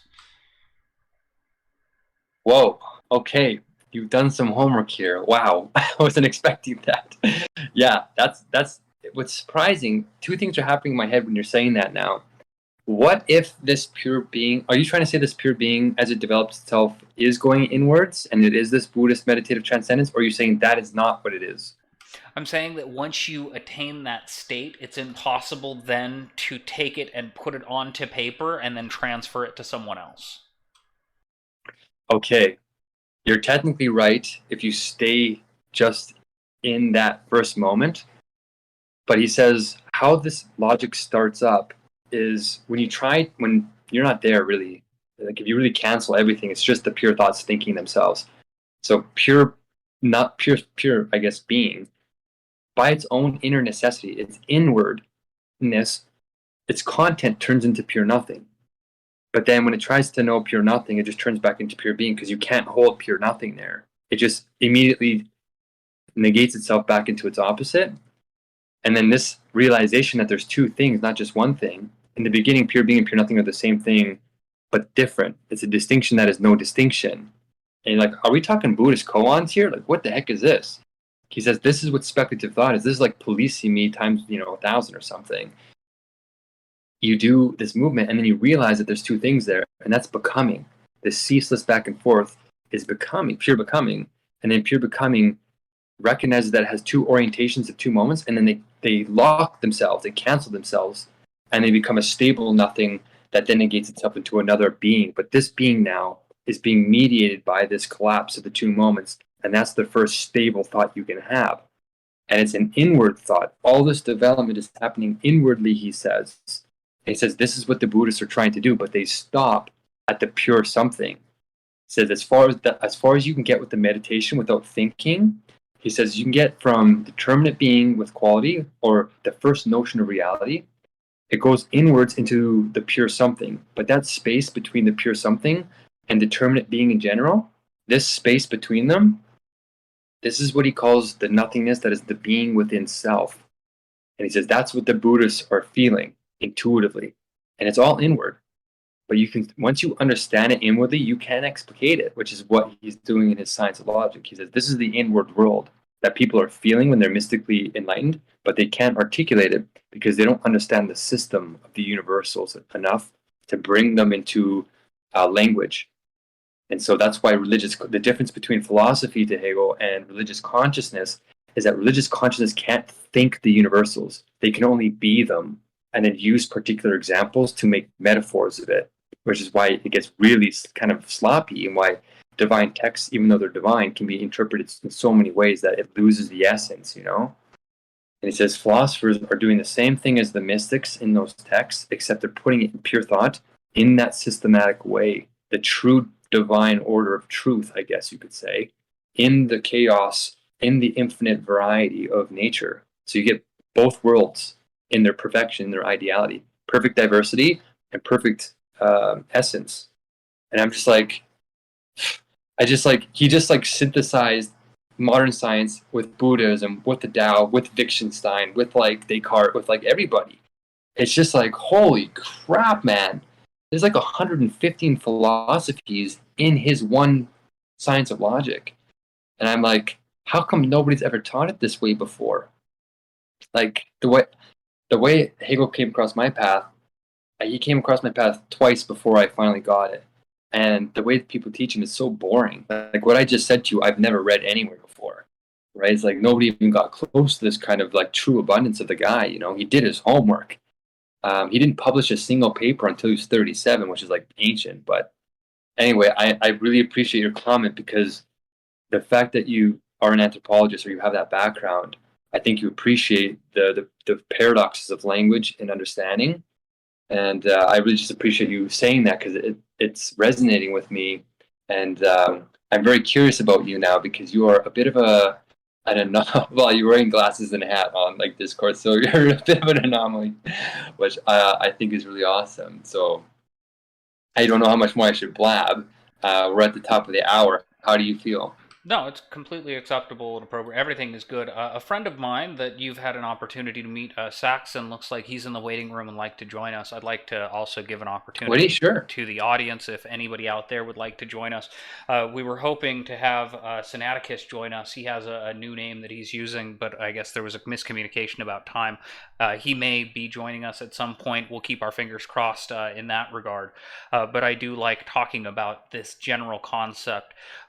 Initially, when we first started diving into the Twitch channel, we were exploring the muse and the personal passion, the thing that motivates an individual to get out of bed, to create something, and then to want to share that thing with the world, because there is some essence of the self that is brought into the creation of the thing, whatever it is that we're creating.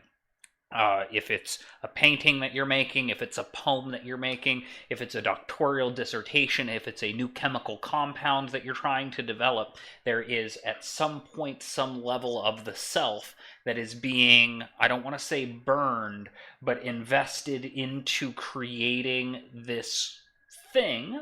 And this has been a huge motivating factor in my quest here in the Twitch space to find that personal passion, that thing that drives individuals to create the goodness. And I want to be here to catalog it, to collect it, and to point people toward it, because I do feel like that is the thing that is lacking nowadays, is people are constantly receiving and never creating. And everybody needs to take an opportunity to create something, even if it is some finger paints or if you're making a silly noise with your mouth, but you need to create something and you need to share it with someone. It's an essential part of human interaction. But like I'm saying, let me go ahead and bring friend Saxon in right quick. Sure. Greetings, friend Saxon. You are live Aloha. on Twitch and on Facebook and on YouTube and on every other platform imaginable. Welcome. Thank you for introducing me to my friend SpiritMan, and thank you for joining us. Hello. Well, hello there, sir. I remember our last engagement was quite enjoyable. Oh, good. Oh, good. I like when that happens. So, Saxon, I don't know if you've been following us at all. We've been talking about Hegel. We've been talking about Bohm. We've been talking about the Tao. We've been talking about Buddhism, the spirit, the self, Descartes, and the muse, and the idea that we are trying to find this thing and then essentially I want to say better society with it. Mm-hmm. Um, it was my understanding there would be no math involved in this in this story. I'm not particularly. It's a bit late here in the London zone, and I apologize. Give you a couple of moments to sort of come up to speed a little bit, because I haven't been watching the stream very much, so I just kind of No, popped by and. entirely appropriate. Thank you for coming by, Saxon. We always appreciate your perspective and anything that you may have to add to it. Was that an accurate description and synopsis so far, Spirit Man, of kind of what we've talked about generally speaking? Yeah, I was actually kind of surprised. You have a really incredible memory, actually, and it's so fluid. So yeah, the rabbit hole has gotten quite deep, and musing is quite a apt way of describing that. So yes, I think we're definitely going to allow you to have some time to catch up, because what just happened, I don't think has happened quite this way before. So we're in new territory, I think. So ask some questions. If you need to orientate yourself, take the time you need. But yeah, I think that was a good way to sum it up. Does that make sense? So What's the new territory? Well, the new territory is that there's this kind of super sensuous world that we're not really in touch with.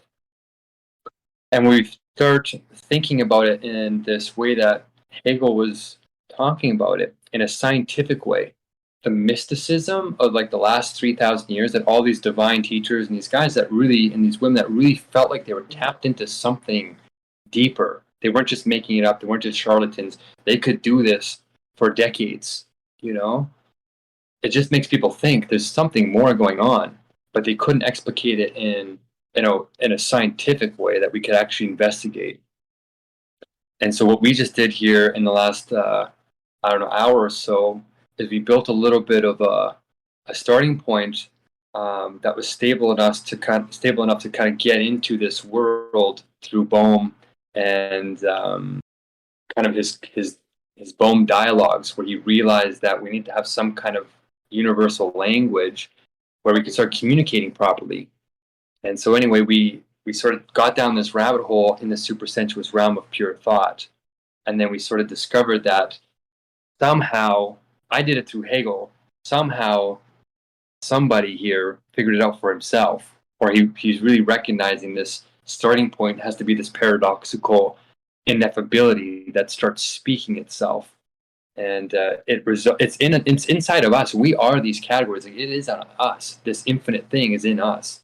So in sensuous reality, when we don't realize the totality of it, it comes through us with this impulse to want to create and want to share that with something else that's equally as conscious as us. There's something necessary about that in order to have a fulfilling experience here. And so this rabbit hole is leading back from the supersensuous back into the natural world, where we as finite beings actually exist and conflict with each other and are trying to make some kind of meaning out of the like craze that just befell us with this pandemic, right? It woke us up a bit. And it's like, well, what is the purpose of all this? What are we supposed to create? Are we supposed to help people? How do we even help people? If I want to share, who do I share with? And is Facebook the one allowed to say, is the arbiter of who I'm allowed to share with and who I'm not? And like we talked about earlier, this peaceful revolution I'm trying to get going, based on this sort of pretty intense mystical scientific rabbit hole, seems to not be making its way into the public consciousness, despite spending massive amounts of money and making tremendous, unusual sacrifices in the most intelligent way that I can as an activist over 10 years. So now it's kind of like, what do we do to get this higher expression of this, this feeling that we need to explicate the ineffable? How do we get this to be our more ideal experience in the world? I think it's the wisdom quiz in this peaceful revolution idea in the app. But maybe you have a different approach, or maybe you think we should be doing something different, Saxon? Well, the one thing I think that we should be doing is try to use the word we less, because there's so many people to try to think that there's a we that's not the three people here that we're talking about, But whenever someone says we should do this, I think actually that's a great idea, and you should do it because I maybe love to do it, but I'm like busy on that day, and so the general plea for the we, I think, is something that, as an exercise, to just change it up a tiny bit to think about who the we is. Because in a marketing context, if you don't know who the we is, or the they is, or that's the other thing, because the other side of the we is the they, and there's always the they, and the we all the way home. And I'm like, if we don't know who we are and who they are, then it really is just a finger wagging exercise in a way of we should be doing this. And now is the time to be doing this. And I'm like, well, I think that a bit of the we is that a person really wants to feel that they are part of whatever that is. And that there's like a tacit inclusionness, so a person can feel like I'm part of the we who should be doing this, even if you don't really have much more than just saying that you're part of it. I'm not saying it's bad. I'm not judging anyone or anything, but definitely I find a practice of just even trying for an hour in conversation to not use the word we or they. And in terms of computer programming, you can't have variables that are just they. They all have to be declared to who they actually are to reference the right thing. And yeah. This actually brings up a very interesting topic. I met with Universal Discourse, who is another Twitch streamer who's done some work with quantum physics and with sociology and with anthropology. Very intelligent. I believe that she has her PhD. But she practices a practice without pronouns. So it's very important that when one introduces concepts to the praxis, that they are not referencing the I, the you, the we, the they, because all of these terms are very potentially dangerous, and it does put you in a very interesting, precarious position when it is time to present the concept, and we need to explain the injustices against the individual. Oh, wait, that's a pronoun. Darn it! So figure out how to say what it is that you need to say, because it's a little harder than you might think. Well, that's interesting because a lot of people think that we're not using we enough because we're using too much individuality and the I. And maybe if we don't use the I or the we or any identifiers, then maybe we shouldn't say anything at all. And we sort of end up in this kind of world where, because the labels are unclear and they're oppressing us, that we should just do away with them entirely and just get rid of everything. But that doesn't seem to be the point of being here. The point of being here seems to be to explicate things. And even if it's messy and we're creating with, a couple of different paints and creating different colors, and it's something new that we don't really know how to understand, it's still worth carrying with to figure it out, to actualize the truth that might be in that process. And I absolutely agree that the way we're using labels is a little bit sloppy. And the sloppiness doesn't mean we should get rid of the labels. I think the sloppiness can be clarified into the essence of what the words truly mean, or how we want to mean them. So with the pronoun discussion, right now in the Peaceful Revolution, there's two interesting things going on. And maybe I won't bring you guys as a we into it yet. But there's a woman I'm talking to who's very intelligent. And she's very traditional. Man, woman, none of this other confusing stuff. People have mental illness. Negates them. And then there's the other side, who are the non-binary, the fluid, the guys that go to orgies, all this kind of awesome stuff. I'm actually talking to Alexander Bard right now.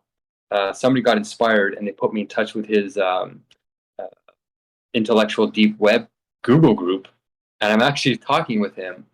But he's very sexually free and all this stuff, and very open about it. So we got two different worlds here. Great to see you, bud. And they're warring with each other. And Jordan Peterson is kind of caught in the fray, And I think, well, what's the middle? Like, what's the? Caught in the fray, just like he's caught in it. Well, he enjoys being in that web, I think. Well, I look at him now, and I think he kind of thinks he should have went about it a little different, but his premise is still true. I think he still believes his premise because it is quite sublative. It's just that his presentation makes him look one-sided. So he's not really against pronouns. He's just against the power maneuvering of it. Because the people who are feeling marginalized in the community, in the current global community, they're trying to overcompensate by saying, I don't feel powerful, so I'm going to use these pronouns to overwhelm you cognitively or create as many identities as I can to make my presence known. And I think that there's a little bit of truth to that because we can do that with any language. You can create a new religion with 1,000 new words, and then if you force your membership to memorize every single one, then it really does take up real resources, right? But I think I'm that loving it. there does need to be more freedom, though.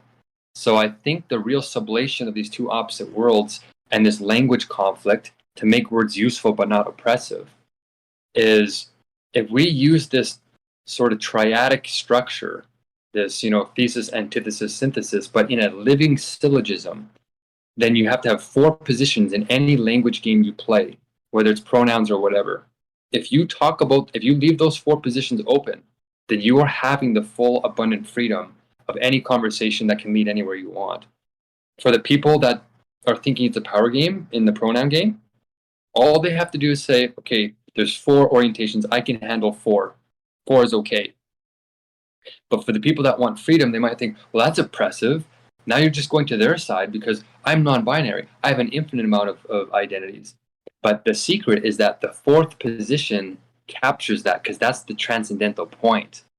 So you have the first male, let's say, second is female, the middle ground is bisexual or androgynous or in between.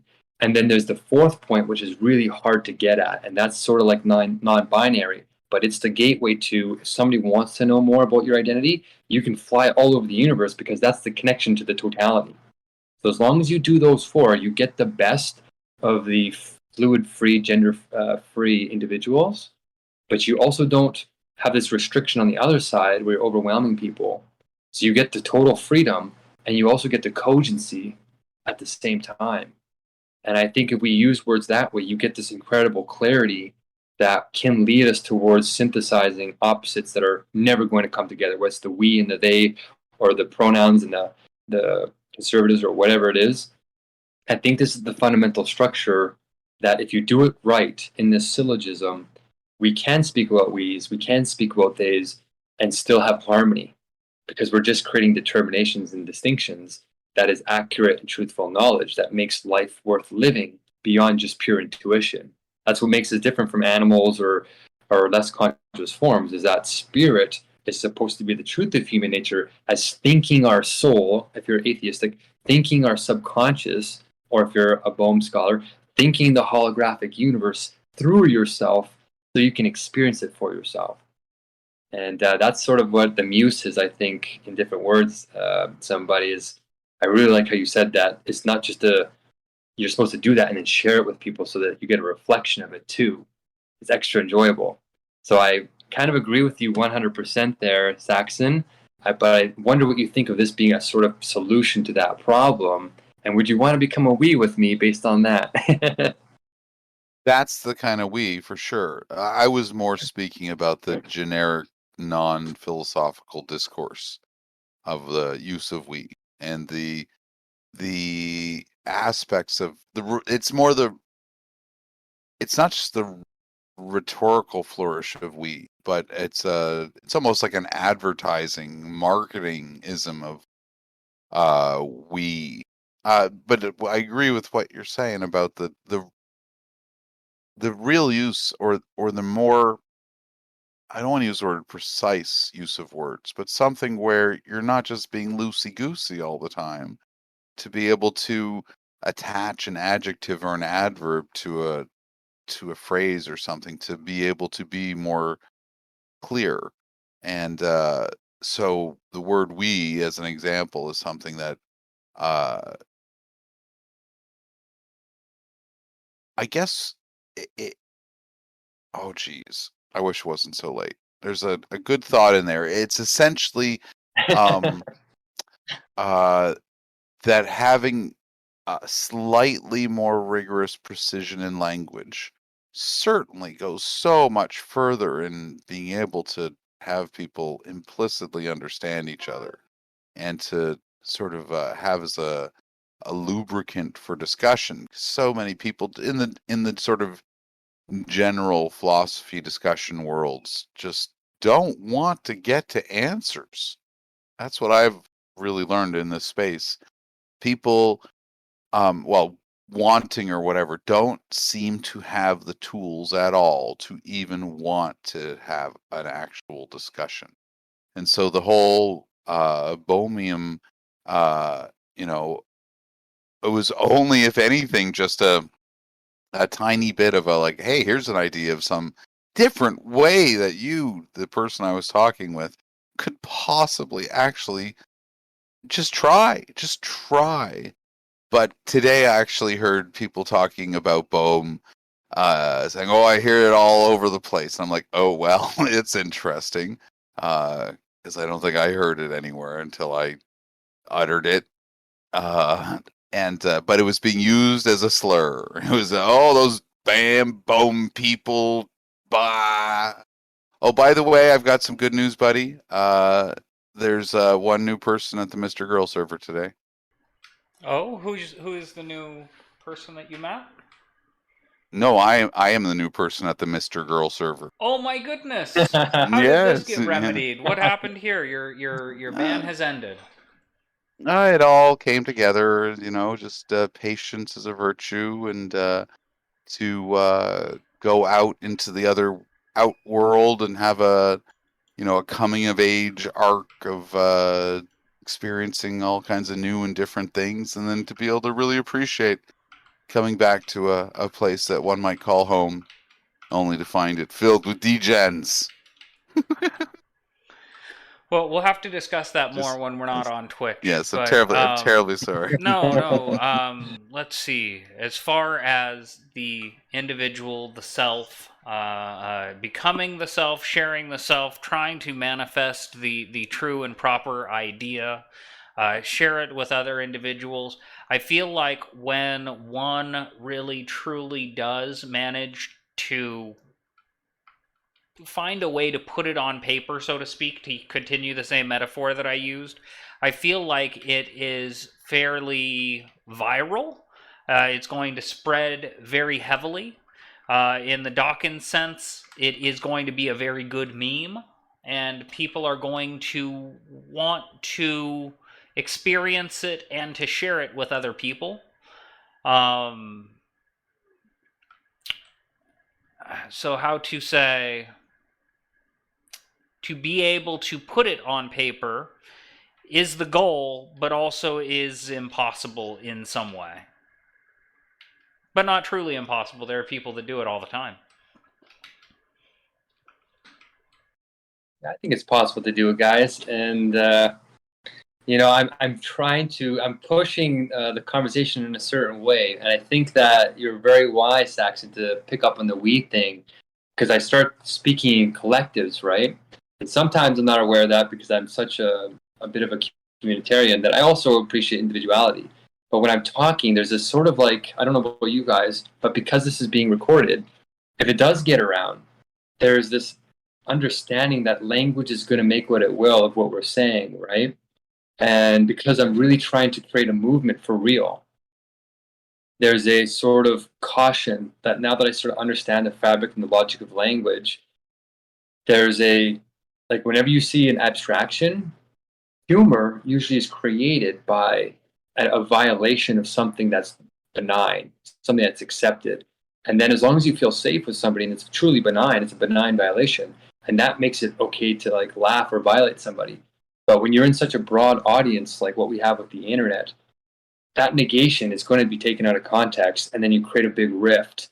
And right now, I don't feel like I can really have that happen this early because there's not enough people, Saxon, sublating. And I don't know if you and I talked about it last time, but if we had to do a we and a they, I think the only real meaningful one that has a chance of creating a real unity that's not naive is if the we are the people that know how to sublate and the they are the people that so far only know how to negate. But the paradox here is that even though they look like a we and a they, the definition of sublation is actually the first negation with a second negation.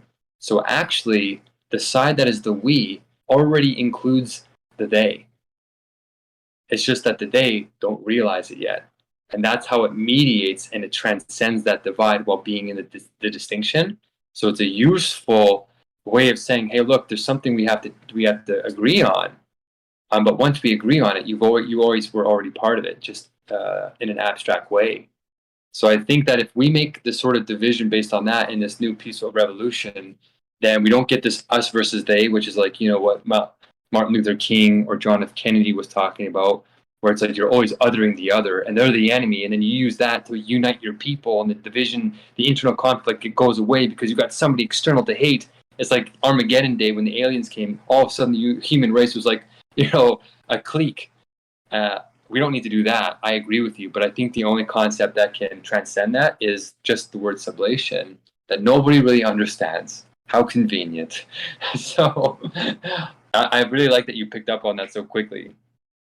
And I don't know if you want to run with that, but I am trying to do these Twitch and these Discord broadcasts to try and inspire people that if you are any of these opposites, gay, straight, whatever, conservative, political, apolitical, communist, socialist, whatever the opposites are in our world that's dividing people, I want people to watch these talks. And even though I might be a little bit dry, I'm saying something that is hopefully transcending what they're seeing anywhere else on Twitch or Discord or on the international news or whatever.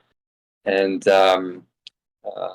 I really hope you know that I wasn't really going against you. I was trying to illuminate that that was a great point and there's a potential solution. So I don't know if you want to pick up on that and build on it, but I want to go somewhere, you know, like I think there's a lot of people suffering that want something to happen.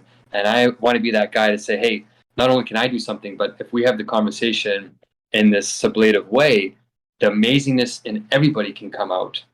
And anyway, that comment was great. So I'll leave it at that and see what you guys want to do with it. I was just going to ask about, I was just thinking about language and about constructed languages. I was trying to think of one, I think it's Lojban. Just trying to look it up here, but there's the ability to construct languages out of whole cloth. And, you know, there's could be a way of creating there's philosophical languages I'm reading here on Wikipedia about, you know, something that can have different language and it would be interesting. I think the sensitivity I have to we is that a lot of people will have a lot of finger wagging proclamations. Not yourself, but generally people are like, we should do this and we should do that. And I often say, well, the rain should fall up and not down because I like it better like that.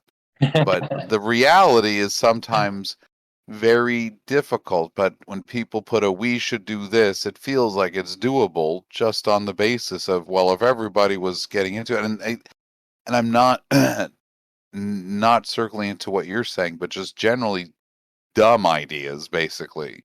That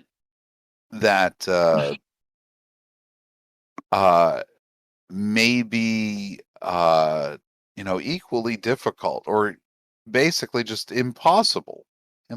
So for the idea for humanity to eventually evolve a little bit more, progress a little bit more, to get past this point that in many ways, so many people's problem is that just they never realized that there was other people out there who were weird compared to them. But with the power of communication, the urgency of the any crap between the ads media world of must put something out, people like being outraged, and all of it adds up to suddenly people are able to be outraged in whole new ways every day. An unending stream of potential for, oh my gosh, those people are, you know, I thought we were all the same. We especially of America, with 284 million adults, the largest, you know, single block of people who think they're all the same. And Americans always have a sense of course, we're American.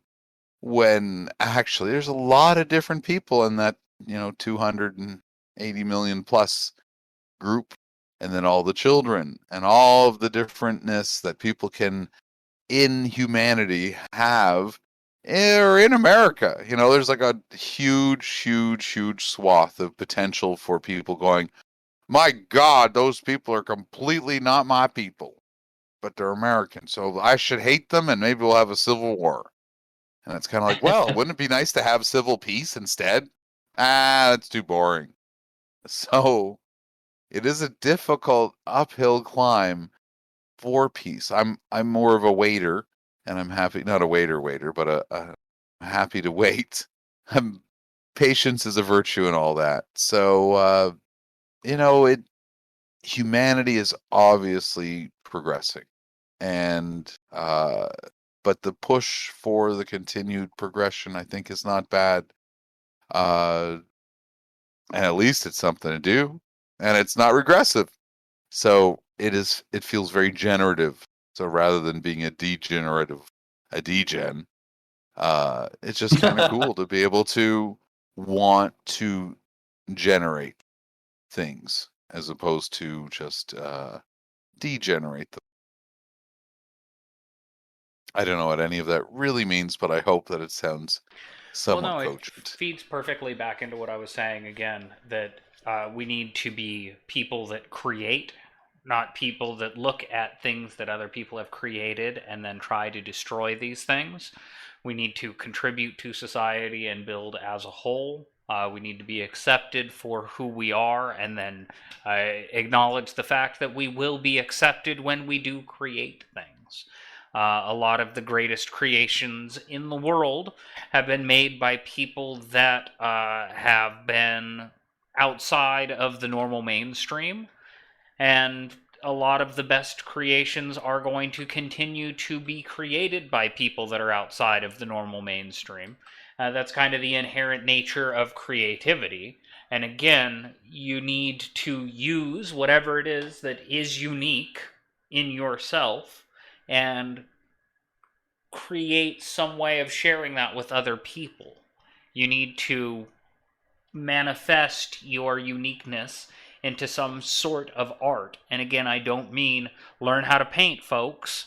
I'm saying, like, figure out what it is that you enter your flow state in, create something, and then use that to contribute to the greater whole.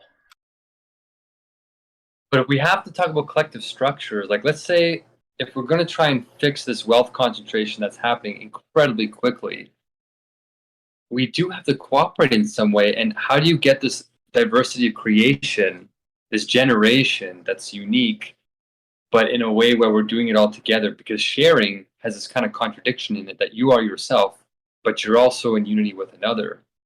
And if we're going to try and stop this incredible wealth concentration where like 30% of all wealth on earth is going to go into a hyper concentrated area, and it's we're already struggling, shouldn't we have some kind of impetus to want to do something together kind of quickly before maybe we reach a point where we might not be able to do something as efficaciously? And I don't know if you want to get into the super serious topics, but I kind of do. I have about, I don't know, what is it, 18 days left technically before I have to take a pivot. So I'm trying to get as much going as possible for people that want some real answers. And you're right. I think you're absolutely right that on Twitch and Discord, there are people that are just venting because they're so frustrated and they don't have a way to get to a solution. So it's easier to just negate and criticize and, not really say anything affirmative so that you can't be degenerated, But I think that we have something that we could probably build upon that can withstand that and keep all the spectrums open, keep diversity open while having unity. Keep creativity open while having sameness. Keep all these things open in a wise way. But I think that, it is important to have a serious conversation about what are we actually going to do, and where's the best way to have that or best place to have that conversation, and who should we be having it with. And I don't know if your audience is super serious, somebody, but when I was talking to you last time, Saxon, you had some really intense sort of communist Catholic commentary going on, which I thought was super interesting, but we never got into it. So I don't know if you have the brain power to do that tonight, but I am kind of interested in building the conversation towards something that might result in and something that's exciting for the people watching, that we're going somewhere. We're the brave ones that are going to generate something worth degenerating, or trying to anyway. No hables anglaise, senor. That does happen on occasion. And again, That's Spanish. That's Spanish for I don't speak English, which is basically I wish I could contribute better at this particular moment, but perhaps I will take a bit of a pass, as I feel like I should be actually probably checking out. But I'd love to have this conversation more when it's more of a awakened time here in the British zone for me. So before I actually just sort of fall off the screen in sleep, I should actually say I should get out of here. So because I don't think I'm making I think it's nice that I'm making some sense, which is kind of cool, but it's kind of random. So I will take my leave and say thank you for the very good conversation. And I look forward to being able to pick this up. So do hit me up on the clicking thingy, and we can go from there. Very cool. I think that maybe we will use this opportunity. It has been a little while. I've been on here for almost 5 hours at this point. We'll end it for this evening. I'll give you an opportunity to give any last words, SpiritMan. But maybe we will reschedule another conversation like this for the upcoming days when yourself and Saxon have some availability. We'll try to figure out a time that might work better for the time zone in the UK zone, so to speak. And I plan on doing a couple of daytime streams in the next couple of days or next week at some point. So we'll try to organize it for that time. Yeah, I would love that. And if you want to bring somebody who's really like a strong negation, maybe the most degenerate of degenerates on here. Maybe that's you actually, Saxon. I don't know. I don't feel that way, but no. We could get Chud maybe. I don't know if I have the pull power. I know a couple of degenerates. I mean, I can bring you Queen Alexa, but they're only so degenerated. Well, we'll make the best of it. But I think if we had a really intense conversation that got to the root, I think the panel that we had last time was really kind of intense. And this is a pretty good opener, I think, in terms of picking up something and building something that's people can critique. Because I am saying something affirmative. We have quizzes, we have things you can attack and critique. There's a lot of meat here that can be sort of broken down and investigated to see if we've done our homework. But I am kind of excited to see if we can do something that hasn't been done before. And you guys are really pleasant and amazing, and I really appreciate you guys being some of the first people I met on Twitch and Discord. So I mean, I heard it could be a lot worse. So I feel like I've sort of gotten the gentle introduction into this world. But yes, I would love to make the most of it next time. Just let me know when, and we will sublate. You sound like someone that needs to find Doobie's politics server, and I don't mean to throw you to the wolves or anything, but there are some dark corners of the internet. I'm sure you can find some places to get into some contentious conversations. I do, again, recommend Prime Kai's panels to you if you can find your way onto there. He does open panels pretty regularly. I don't know if you're in his Discord, but sit in the waiting room, meet with the mods. Eventually they'll pull you into a thing if they're live and pulling people into things, and you might have fun there. But anywho, it has been an absolute pleasure. I do look forward to chatting with you again in the near future. We'll try to schedule something for some time between now and then. But until then, do take good care of yourself, and I will see you around. Bye now.